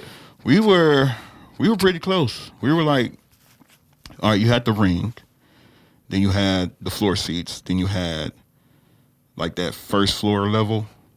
That's where we was at. It's like we was like towards the corner. Like we were on the camera shot basically. So the camera, like I saw the camera crane getting the crowd and stuff. I'm like, oh snap, there go the camera right there. Didn't know we were on TV. Looking at it like, hey, that's a camera. Right, like the camera was just doing this whole little thing, getting the crowd and stuff. I'm like, dang, and it's weird seeing it from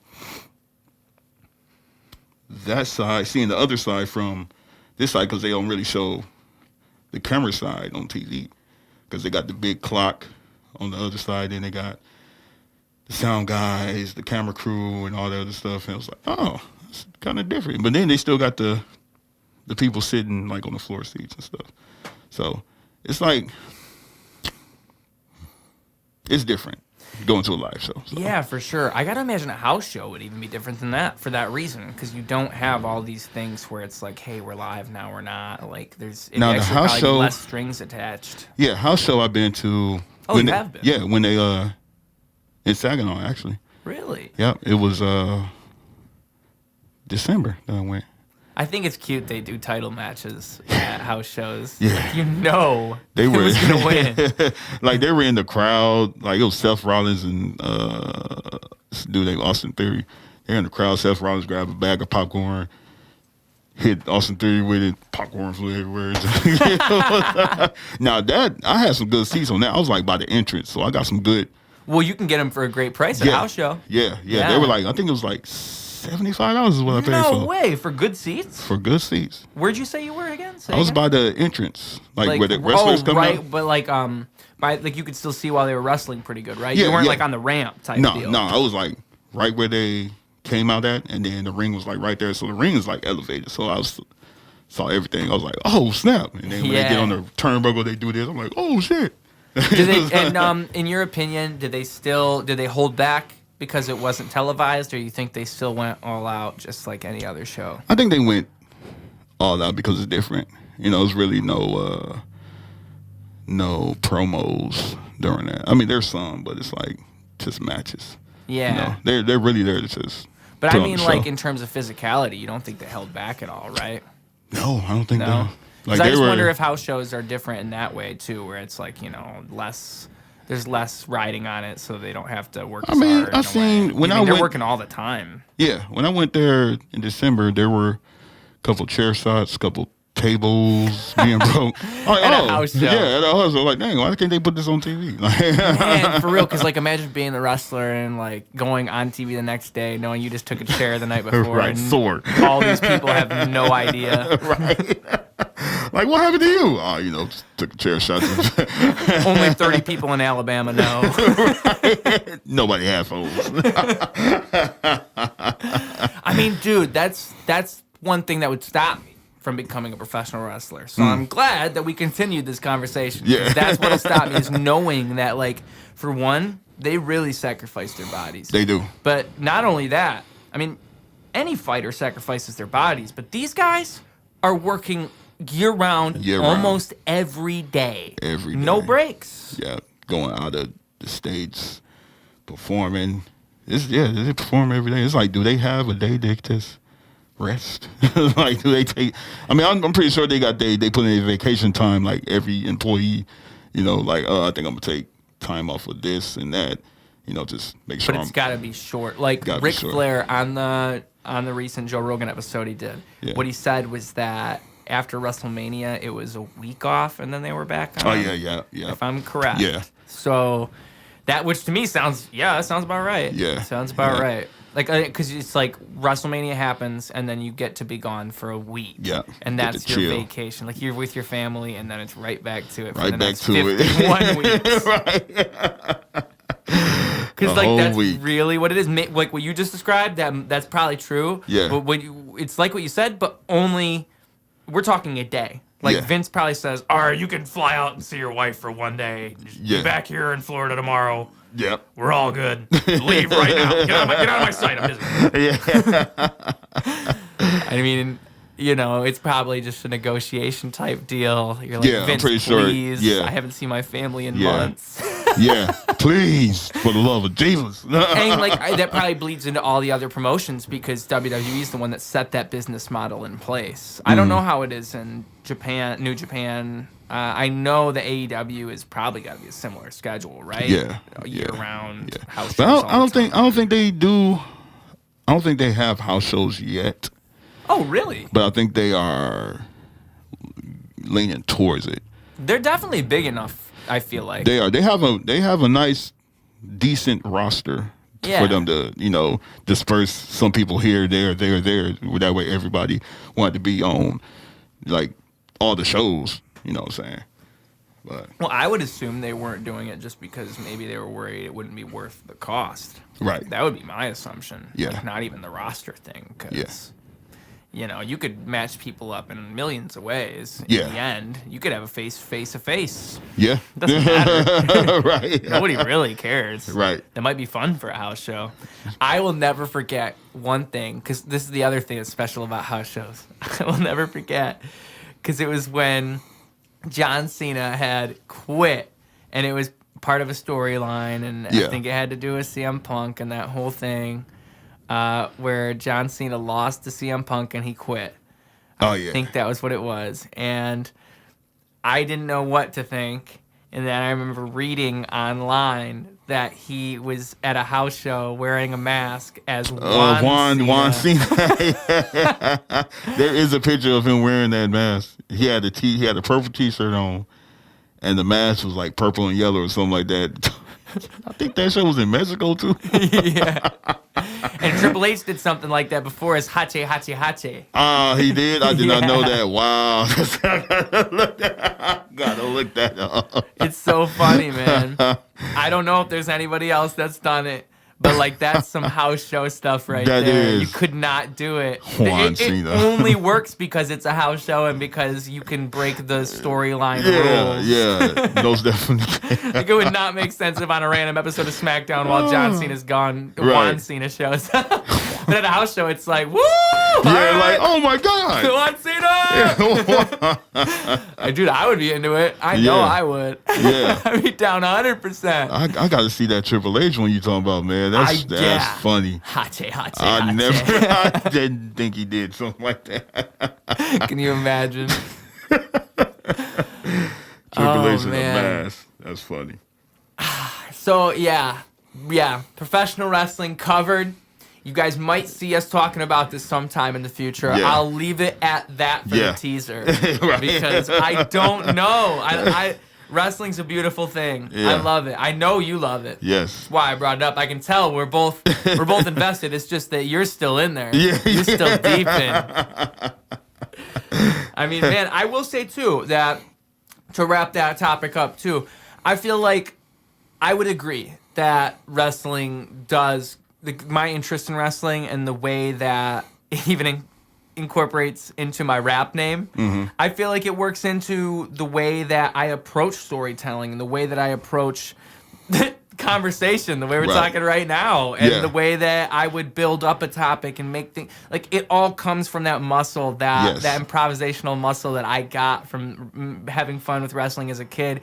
Not only that, but the physicality of it. Like, there's a whole different thing that you do when you're doing that. That's one reason I've thought about doing jiu-jitsu. It's like, maybe I should try that out, because I feel like that's a whole different discipline. But, like, yeah, wrestling definitely plays into my art as well. It definitely does. And for me, it's the promo aspect of it. It's the storyline thing. It's all the characters. It's the way that you can create something out of nothing, just out of nowhere. Like, you can just pull it from nothing. Like, if you gave a wrestler just a topic to go on. That's why I never really watched it, but when they were doing those talk shows on the WWE TV thing with The Miz, and there was a couple other ones they did, it was good stuff because you have a wrestler who's just allowed to riff. Yeah. And that's why I think we were saying right before we did this podcast that wrestlers are perfect for podcasts because they can just go on however much they want. And that's the other thing we were saying right before this. Right before we leave the topic of wrestlers, we were saying this right before, is that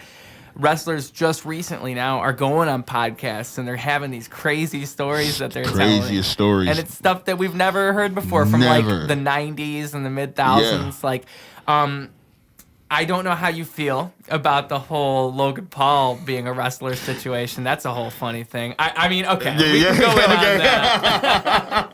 I can't help myself. Okay. With this, at first, I was like, man, what the fuck? Logan Paul wrestling? But then it wasn't the first match he did with when he was tag team against Rey Mysterio and his son. It was the match that he had with Roman Reigns. I was like, oh, Logan Paul serious about being a wrestler. I mean, I'm talking about he doing flips. He put this man, Roman Reigns, big muscular dude, on the table, gets on the top rope with a phone in his hand, says, "You're going to go viral today, Roman." Proceeds to jump off with the phone still in his hand. And you can see Roman Reigns laying down on the table on the phone like, oh. And he hits him with the frog splash from the top rope. I've never seen nothing like that before, man. And for those that don't know, this clip is available online. You can literally see Logan Paul's perspective on the cell phone. And what's so amazing about it is he filmed it perfectly. Because, I mean, like, I don't know about you guys. I'm okay at holding a cell phone and filming myself and doing things while I'm doing that. I mean, I do it while I record music video things a lot of the time. So I consider myself skilled. Yeah. I don't know if I could pull that off. Literally, he's holding it while he's in midair. You can see him, and then you hear all the grunts like, oh, like, and the impact, you're right.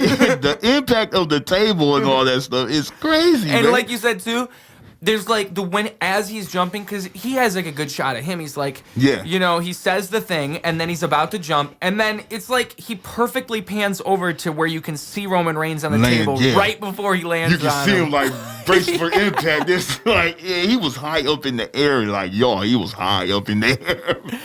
And that's just talking about his camera angle. Yeah. Like if you watch it in the actual what was televised, it's still super impressive. It's still impressive, but you don't see it from, it's totally different from his perspective, man. It was like, wow. Yeah, and it shows that he has like a respect for the craft. Yeah. I think it's one of those things that I think is bringing, like you said, like as you built it up, that's kind of what you're saying. Yeah. Like it brought you around on him. The fact that he's doing stuff like that, and he really is an athlete, and he's not just treating it like what people were worried about. Like, oh, you're a YouTuber coming in. It's like when a celebrity comes in and wrestles. I bet people felt the same way when Ronda Rousey came around. Yeah, these celebrity wrestlers of this time is a whole different breed. I don't know if you know who Bad Bunny is. He had a wrestling match in WWE. It was in Puerto Rico, actually. And he was in a hardcore match. A Grammy Award winning singer from Puerto Rico is in a hardcore match with a wrestler. And I'm talking about, y'all can look it up, man. The crowd was amazing. They were interested in this match. It was fun. And for him to be, I'm talking about, he was taking chair shots. He was on top of some speaker and he got choke slammed into some tables. This is the singer now. And then he got hit with kendo sticks. I'm like, man, this dude is really the truth. I'm like, man, him and Logan Paul should be in the match. It may happen at SummerSlam. I don't know. Probably. Was it Post Malone that got thrown through a table or something like that? That was MGK. MGK. That's who it was. Because I remember he took a hell of a bump on Raw. It was like, whoa. He really did that. Yeah. Well, I think that was like, he did nothing else after that. That was it. Yeah, that was one and that was done. a whole ass hardcore match. Yeah. Kendo sticks. Jesus. Man, I said, man, wow. That's a nice, man.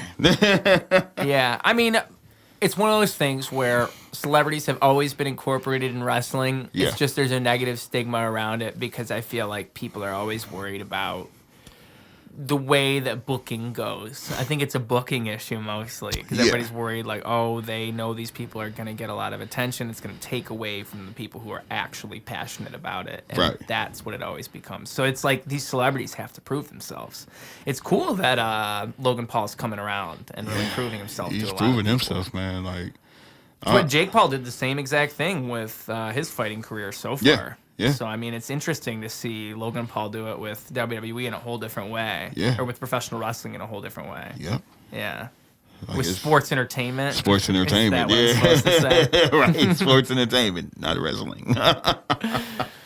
But, yeah, I mean, it's just really interesting. I think that it's cool, too, because it is a whole different art form. It's just like it's like what we were talking about way at the beginning of this podcast with like going from rap music to metal music. Yeah. Like if I'm going to post that, I should be doing it in a separate way, in a separate thing, in a whole, I should be treating it differently. Right. And I think that's what he's doing. He's got his YouTube persona and then he's got his wrestling persona. They're not even the same at all. Yeah, they're not the same. Like exactly two different how it things. should be. Yeah. And it's the reason I even bring all of it up, because we got onto that topic because I saw you wanted to talk about it. But the reason I brought it up before I was getting off of wrestling was that he's the guy he's one of the guys that's really making it a thing for all these wrestlers to come on podcasts, because he's a wrestler. He already had a podcast. And so now you're seeing a lot of these like iconic, like legendary, I'm trying to think of the right word, legacy. That might be a word I'm looking for. Like legacy names coming on. Like Edge was just on his podcast. Yeah, he was. Fucking Edge. I could never even imagine Edge on a podcast. The only time that was really happening was back when there were good wrestling podcasts out, which is like 10 years ago. Yeah. They're not around anymore. Right. So it's very interesting to see a lot of these guys come out of the woodworks. And I know, especially with that type of platform, because I don't even think what they were doing 10 years ago with Stone Cold and what was the other one we mentioned earlier? Colt Cabana? Was that the Colt Cabana, yes. Yeah. They were good, and they had some buzz, but they definitely don't have the following that somebody like Logan Paul does. So you're getting like a whole new audience of kids. Whole new audience. And they're just learning about the history seamlessly. I wish I had that when I was coming up. Dude, it's awesome. It's actually like a very cool development that you can only have in this day and age, because kayfabe has molded and shaped itself over the years, and now what we're able to say is very different than what it was 10 years, and that was different than 20 years ago. Yeah. Like if you had wrestlers on podcasts 10 years ago, they would not be saying what they're saying now. They weren't. Oh, and they if you had weren't. it 20 years ago, they'd still stay in character probably the whole time. Yeah, they would. They wouldn't even break it. They probably wouldn't even be talking about what they do in their own personal life. They'd be, like you said, stay in character the whole time. Yeah. You know? Like with now, it's just like they're being themselves. You're seeing a whole different side to the industry, different side. I think. Yeah. Yeah, and they're being themselves. Yeah. And because of that, it kind of like personalizes it in the way that I think it should. Like, I think it's just like any other interview. Like, you want to get to know these people. Yeah. One person I will say, I bet you if you had MJF on a podcast, the motherfucker would be an asshole. Yeah. You know what? I would want him to be. I'd bring him in, like, getting ready to get insulted and hurt. Right. He'd be looking around this room, like, talking shit immediately. Right. Yeah, like, all right. Thanks for coming on, man. The fuck you got me sitting there? Right, that's exactly it. I'd be bracing myself for impact right away. But he's one of those guys. Yeah, he's one a of those classic guys. heel. Yeah. That's why I say that. He's a classic heel. Definitely. He just doesn't break it. Right. He'll talk shit to kids, as we said. Your grandma's. He'll talk shit to your grandma. All right. Next question. Finally. You do make beats. Yes. Skytzo Beats. Now, you make music, but Skytzo Beats, I imagine, is your producer name. Like, that's kind of how it all came together, was it was a producer name, and then you also make music. Yes. So, what kind of beats do you like to make the most?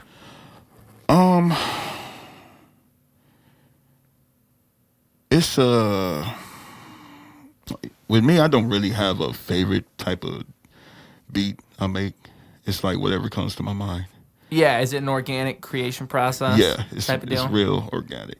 Like, you're just looking for whatever it might be. Is there any type of magic to the method in terms of, like, you have a keyboard that you might jam on for a second? Is there a sample that you look for? Is it you're waiting to hear the right sound and then you go from there? How does that happen? All of that, and plus, like, I can be, like, my brain is on music 24/7, like, making beats. Like, I can think of a amazing beat in my head. I was like, wait, let me just hum that into my phone so I won't forget it. And I can just play it on the piano. Like, that's 95% of the stuff I make. I'm like, man, let me... No, in my phone. I'm pretty sure everybody do that. Like, but you'll hear the melody. Yeah, I hear the melody in my head. Like, it just pop in my head. I'm like, dang, that sounds nice. Let me, hum it into my phone. Yeah. And then, like, come up with it and create it later on. That's why, so I won't forget it. So it's my thought process is different. I don't know if anybody else does it that way, but it's like, I think a lot of rappers and singers, you'll see them, like, record voice memos and things like that. Yeah. But it's interesting to approach beats that way, for sure. Hey, that's what I do, and it has helped. Yeah. I can be like anywhere, and some just pop in my head like, oh, ding, ding, ding, ding, ding, and I'm like, oh, damn, okay. You're just sitting next to Skytzo on the bus, and he's like, yeah, right. Just be humming away, man. You're like, this motherfucker at it again. Yeah. And then, like, it's all about finding the right sound and the right drums. Yeah. To add to it, and how it is. Like, my computer, I have so many beats. Like, a lot. Like, it's just, and they're all unfinished until I, like, go back and finish it. Like, no, let me just dibble and dabble into this and see what it is and all that. Like that song I let you hear earlier. Yeah. That song is 3 years old. Really? Yeah. Yeah. The one that you just released? Yeah. It's 3 years old. Now, did it sound like that 3 years ago? Because it sounds great. It has a great production value to it. I really like it a lot. I had someone add guitar to it. And that was it. Like, it's just tucked away. I have a lot of songs that's like that. That's like tucked away until I like really want to release something. Yeah. So it's I don't know why I do that. It's like, when I can just release it. But yeah, that song Sincerely, which is out now on iTunes and all your little music streaming apps. Very recently, folks. Yeah, I mean, this podcast, well, it's probably going to come out a couple weeks after we film this. Okay. So it came out probably a month before, folks. Month or two before. It doesn't matter when it came out. Who cares? It's freaking dope, fam. Yeah. I will say, like, I feel like it's definitely, like, a big step up from your previous work, and I mean that in the best way possible. Appreciate it. As I was listening to it, I was just like, wow, man, I'm Yeah. about to talk to this guy. Yeah. 'Cause I was jamming to it right before I saw you today. It's a great song. Yeah, it is, man. Like I said, like I created I wrote it, created the hook, had Bella sing on it because I wasn't gonna sing on it because I sound trash. So, Yeah. so like I said, I sung it and sent her the voice message, and she was like, "Oh yeah, I got it. Okay, cool, bet." You know. So shout out to Bella Sunshine. Thank you for lending that voice. And she did fantastic. Yeah, man. she did. I mean, I almost wanted to ask you about her and just like, I might as well now that we're here. I mean, how did she come to mind, I should say? She's like already established as a singer, and it was something about her voice that, when I heard her sing, I'm like, dang, she was sound dope on this. It's like certain artists for certain songs. Like I couldn't just get somebody random and the vibe be off. You know what I'm saying? It's all about the connection and vibe. Well, I mean, it could even be you in that like the fact that you knew, oh, I can't sing that. Yeah, that too. That especially that part. Like Yeah. I'm not gonna embarrass myself and put. It can't just be anybody. No, it can't be anybody. So I'm like, man, I'm gonna ask her and see. She was like, so I sent her, and then, she was like, oh, that's nice, and then yada yada yada, and like, yeah, I can sing it. I was like, thank you. Yeah, like nailed it. Yeah, Yeah, and she like is a great fit. I mean, that's why I compliment it so much. 'Cause Yeah. she really like it's just like she drops right into that hook. Mm-hmm. Does she have? I haven't heard any of her other material. Does she I don't know if putting she stuff has. out or? I think she has stuff on iTunes. Okay. It's Bella Sunshine. It's SUNSHIINE. Double I. Double I. Okay. I think she has a couple songs on iTunes. I'm not sure, but she need to quit playing. You heard it's Bella. And everybody listening to this, check her out and check out the song because, like, yeah, fantastic track. And the other thing I wanted to ask you about it is the guitar solo at the end. Because you said that was the final touch, which is interesting to me because it really does stick out. I mean, when I was listening to the song, the guitar solo just comes in right there at the end, and you're like, "Whoa, okay, now." That was the final nail. It brought it together because, like I said, that song's 3 years old, and every time I listen to it, it's like, man, it's missing something. Like, what is it missing? And that was it. That was it. It was it too, man. Yeah. You were right. Yeah. I will be the first to tell you. Yeah. I don't know if anybody else has told you you were right, but you were right because it really ties it together. It's like the final touch. It's the bow on top. Yes. Yes. Final touch of that song. I'm like, man, that's a masterpiece right there. Yeah, man, and it's a great song. Yes. I mean, like, how did that song come together 2 years ago? What inspired it? Basically, like from past dark moments, depression, and all that stuff. So it's like everybody goes through that.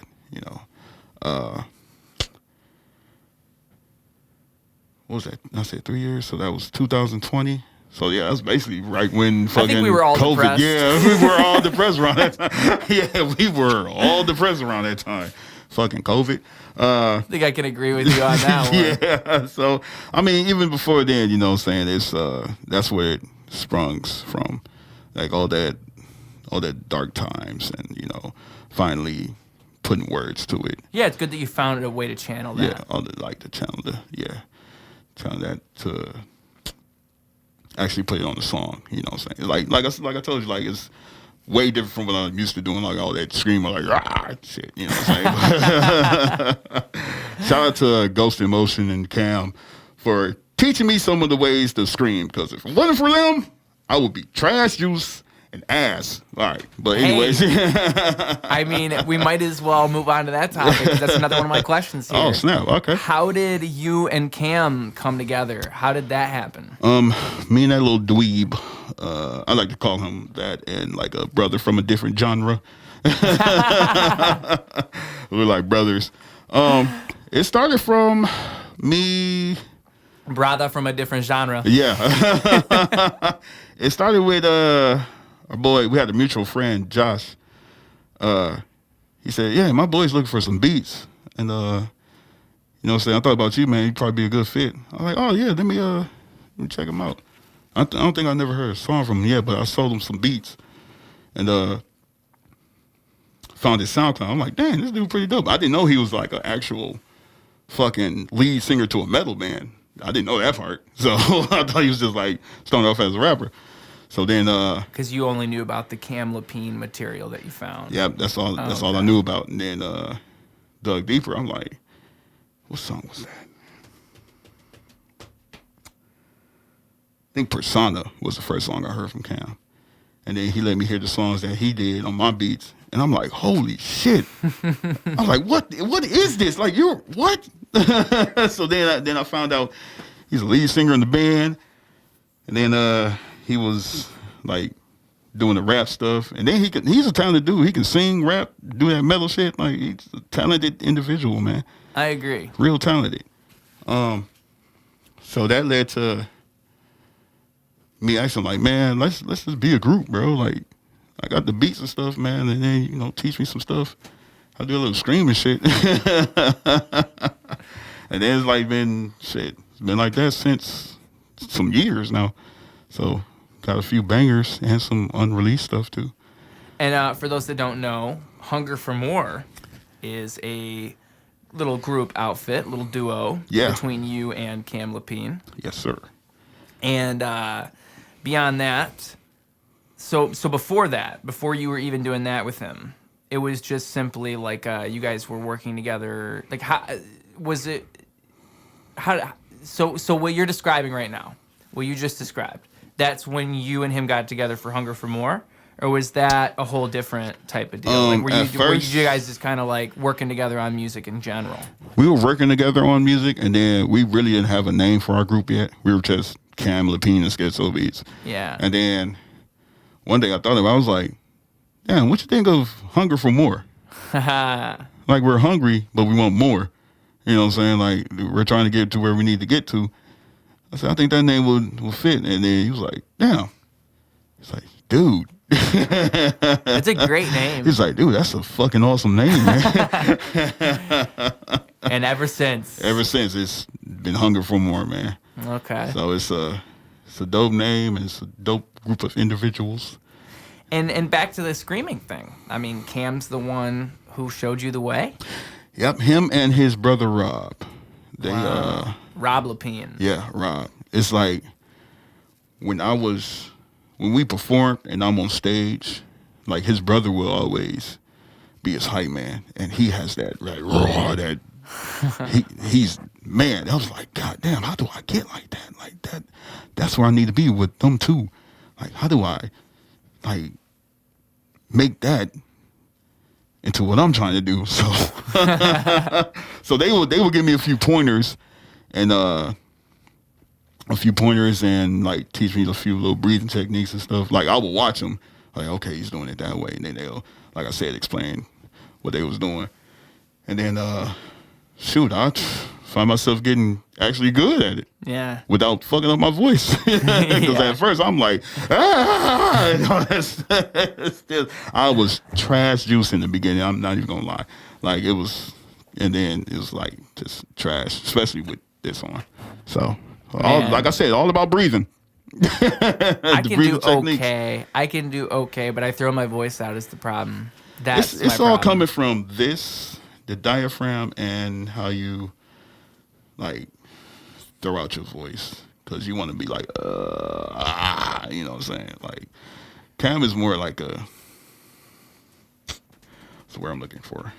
He does this fry scream, and then you got Rob, who's like the guttural, deep screamer. And it's like them two together is like perfect. So they're a good pairing. Yeah, it's especially and they just so happen to be brothers as well. You know what I'm saying? Yeah. So shout out to them and the band. Those guys are talented. I must say that. So shout out to them. For real. Yeah, and thanks for the lessons. Yeah, for real. Master Oogways to this Kung Fu Panda over here. Right.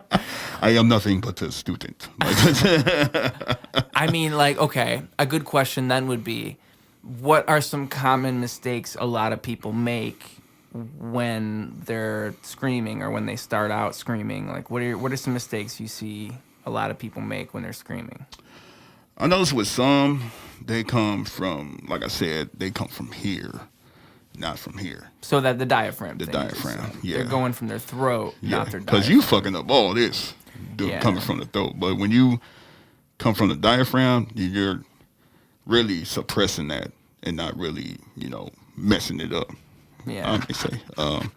But thought I had my mask off. I'm all scratching my face. That's crazy. So he's wearing the mask. You think it's your own face. I know y'all saw that. I was like, scratching the mask. Like, maybe it'll help. Maybe it'll do it. Right. But yeah, it's all coming from the diaphragm and really knowing your voice and range. Okay. So, like me, like I'm still learning how to do the Rob shit, like with the deep gutturals, because I'm trash at that right now. So, but I got the mid to the highs down pat. It's just the deep ones. I think I can do good.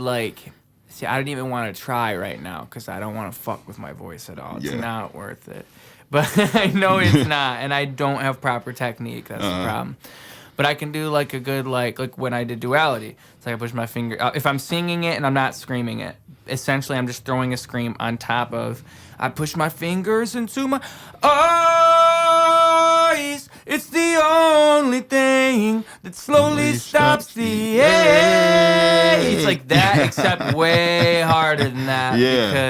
But it's that pitch. Yeah. So I just I can kind of do that, but I can't really do any I can't do, is that what you consider a high scream? Yeah. Is that what you consider that? There's a term for that though, right? Other than high scream. I think it's called fry. That's squeal. Fry? Okay. Fry, squeal. There's another word I can't think of. And something called a pig squeal. Yeah, I know, but I think pig squeal might be different. Yeah, it's real different. They're like, and then the lower stuff would be more like that, right? Yeah. But it's the trick to it is to not do the Cookie Monster thing, and to actually have depth to it. And the reason I know I can do it is because, like we were talking about before with the TikTok things I posted, there is the System of a Down clip where I did Sugar. It's like when he goes, how does he can't even? I don't even know how I did it. I was just singing the song so I could. The Kamusha mushroom people sitting around all day. That part's not too complicated, but then it's the. It's like that. Yeah. I'm doing it right. I don't know how the fuck I'm doing it though. That's crazy. It's like when you tap into that and you know you're doing it right, but then you lose it because damn, it's like Ultra Instinct Goku, like how I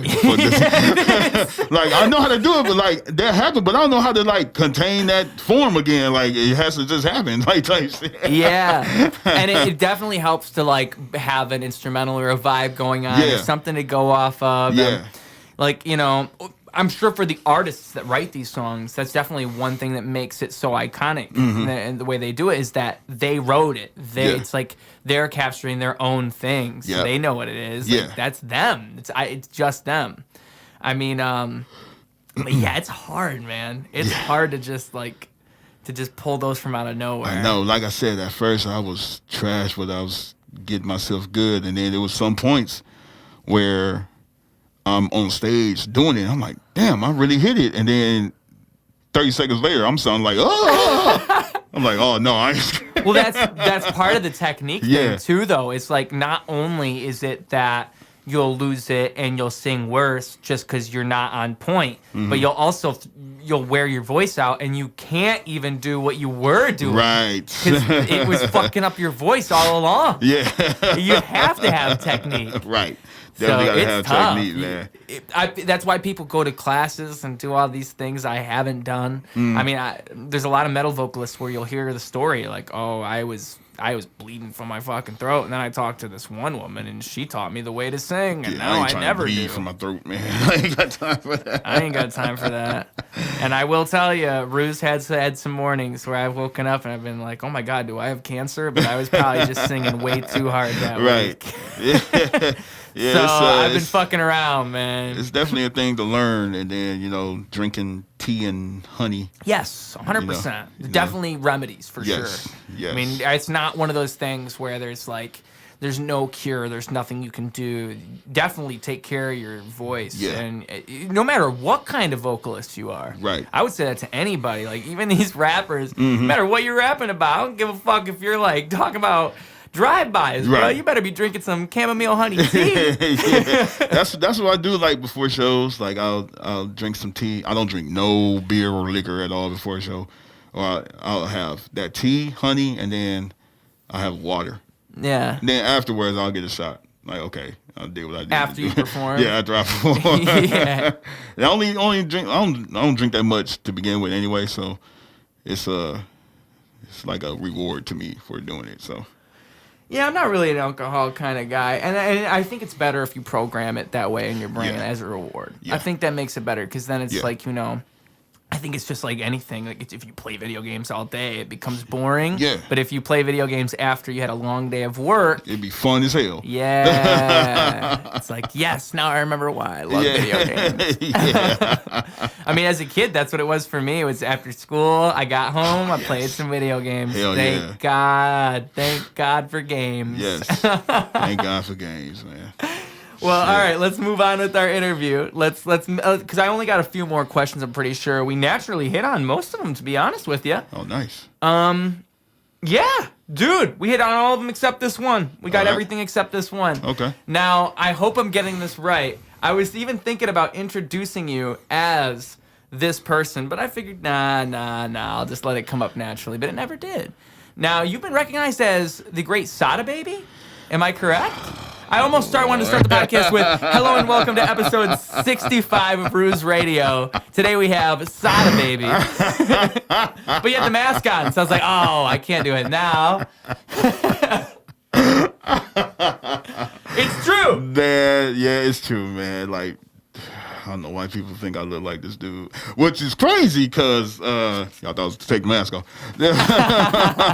Which is crazy. My little brother Zeke, he's hell of an engineer. He works down in Atlanta at WWE Studios. Recorded quite a few folks, got a few plaques, gold plaques and shit. So shout out to him. He was working with Sada Baby a few years ago, and they flew him out to Detroit, and I was like, oh, shoot, I got time. Let me come down there and we can hang and shit. He's like, all right, yeah, bet, cool. I'm going to be at the airport this time. I was like, all right, bet. So get to the airport. Somehow the airport lost his luggage, so they had to look for it. So he's like, fuck it, we'll go to the mall or something. So I give me some drawers or some shit. So I'm like, all right, bet. So we go to, forgot the name of the mall, but it got different steps and layers to it. I can't think of it. Anyway, while we're in there. Sounds like Hogwarts. Right. Right. You know what I'm saying? So we're in Hogwarts Mall. And, people are looking like, wait a minute, I know they ain't. Because, like I said, my brother is 6'4", about 200-something pounds. Kind of muscular, and then I'm 5'11". Then people looking like, dang, I was like, is that Sada Baby? Like types? They thinking like, he's my bodyguard, and I'm just in there shopping. So that is hilarious. It's hilarious because my brother like finally sees it, like, dang, they really do call you that.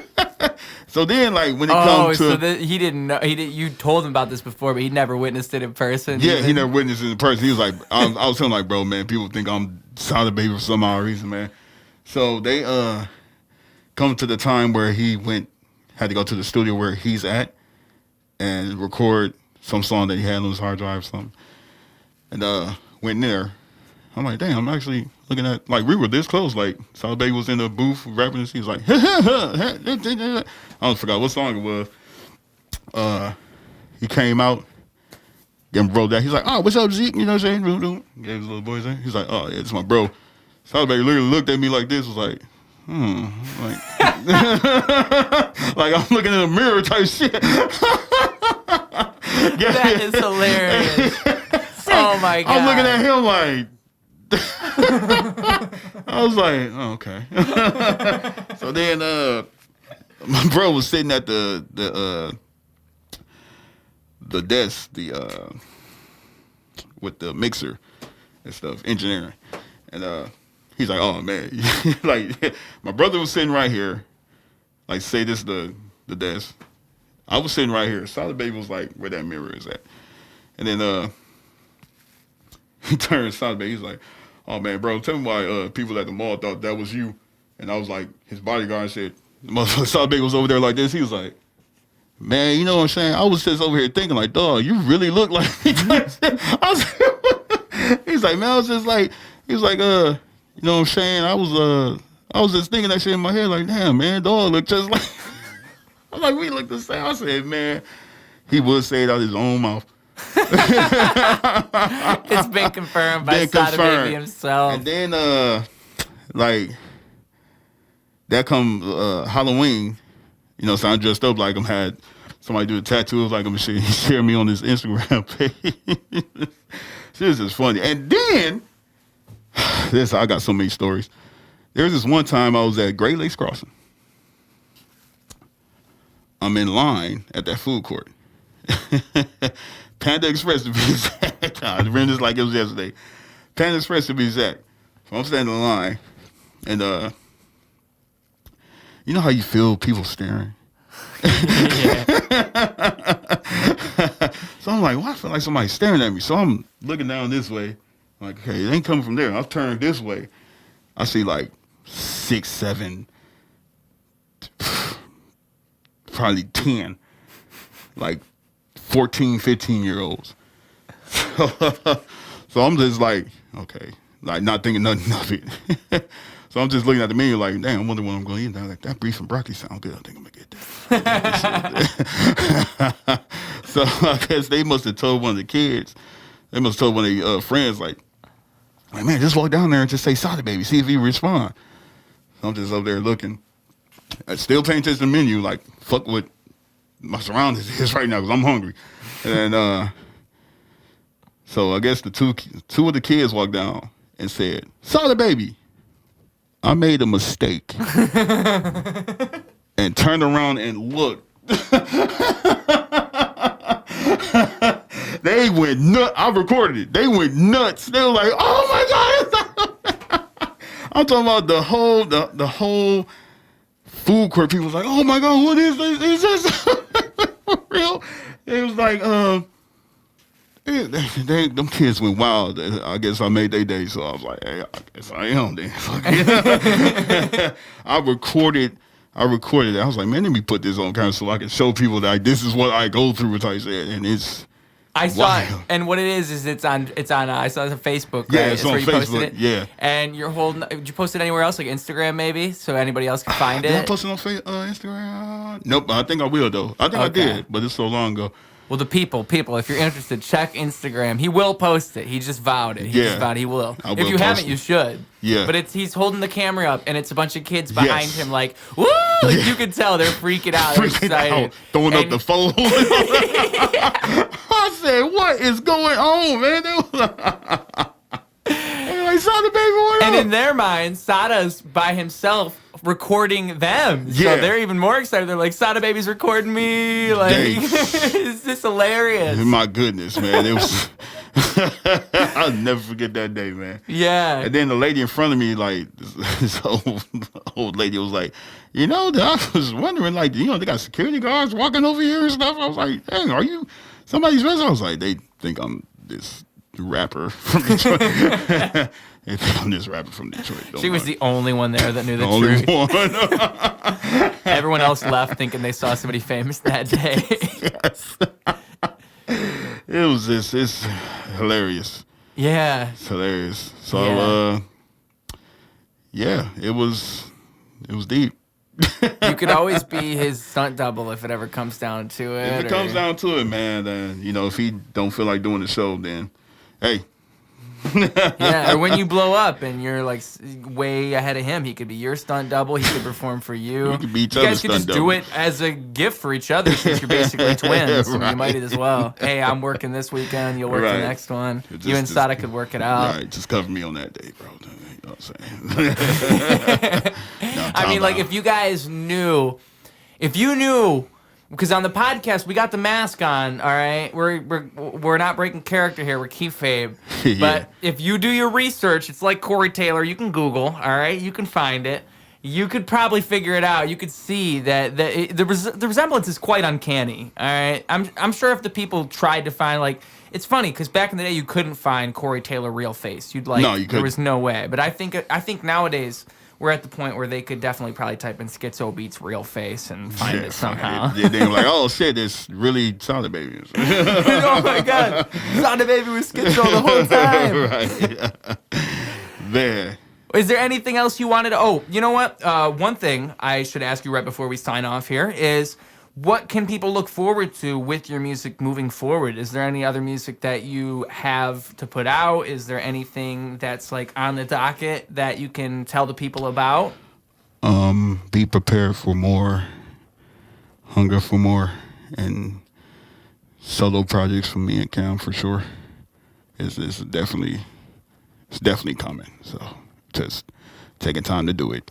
You know, want it to be perfect before we put it out here in the world. So just be on the lookout for that, man. It's definitely gonna be a roller coaster. Yeah. Different vibes and shit. So it's definitely gonna be that. And shout out Cam Lapine again. I Yeah. mean, Cam, super talented. We've had him on the podcast once. Love to have him on again. Great guy, super great personality, but like you said, very multi-talented. Yes. I mean, I think that the fact that he is so open-minded and such a genuine dude is what allows that, is that, you know, it takes that type of personality to be able to do all those separate things and pull Yeah. them all off. You have Right. to have some type of attitude Yeah. going into it. Yeah. And he's that guy. Definitely that guy.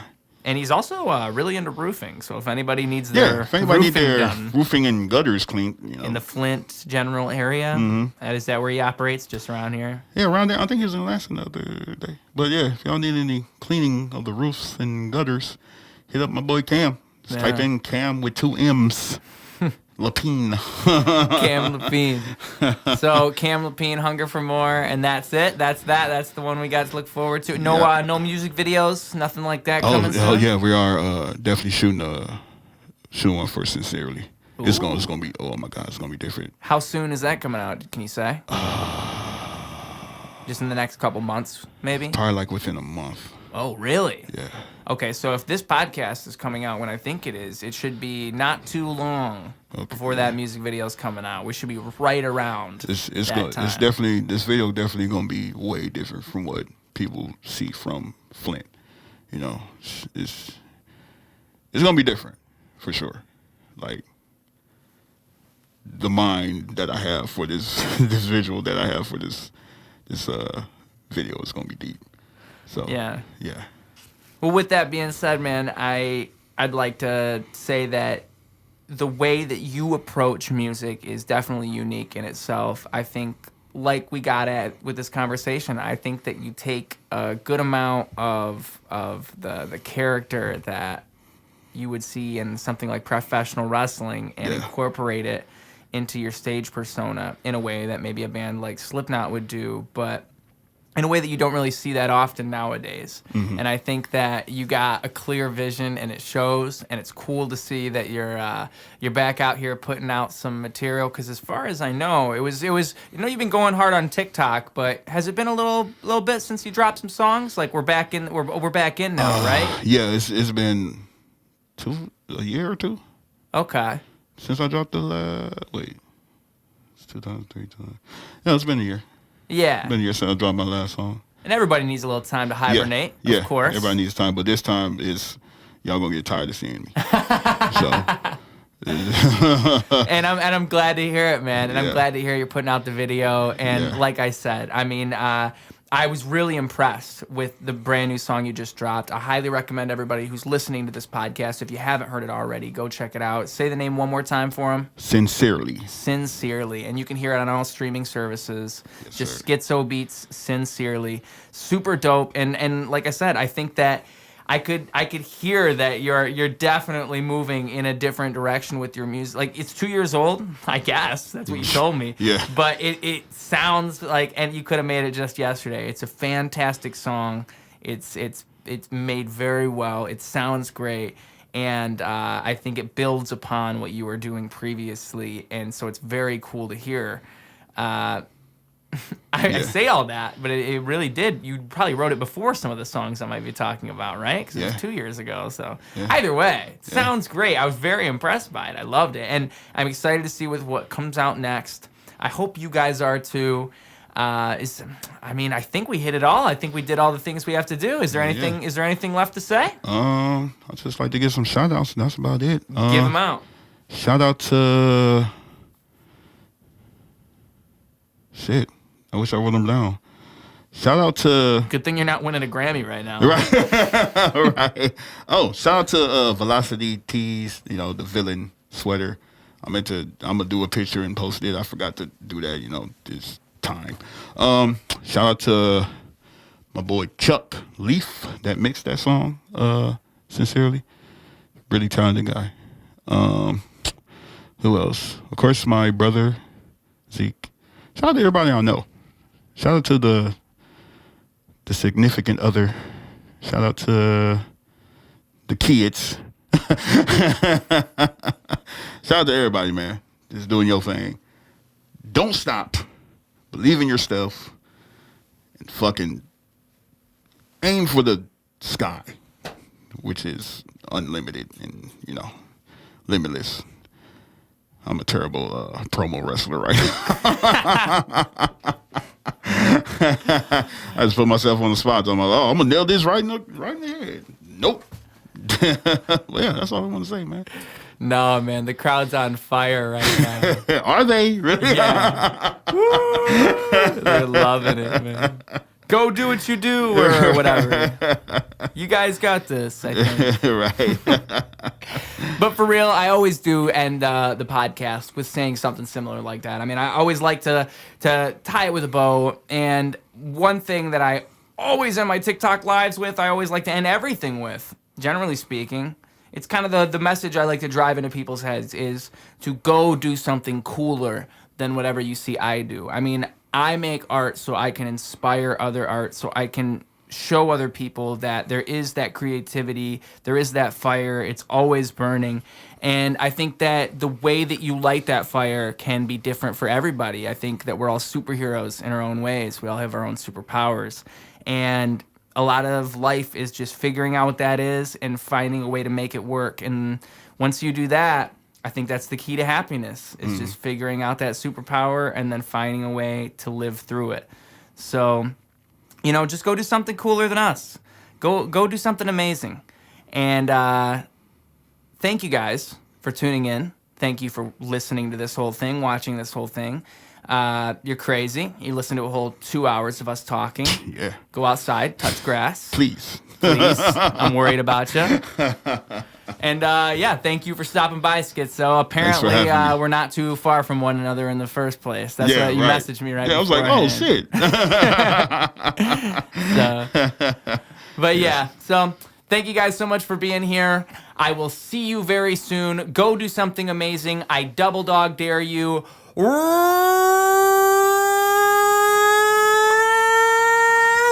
Radio, clocking out.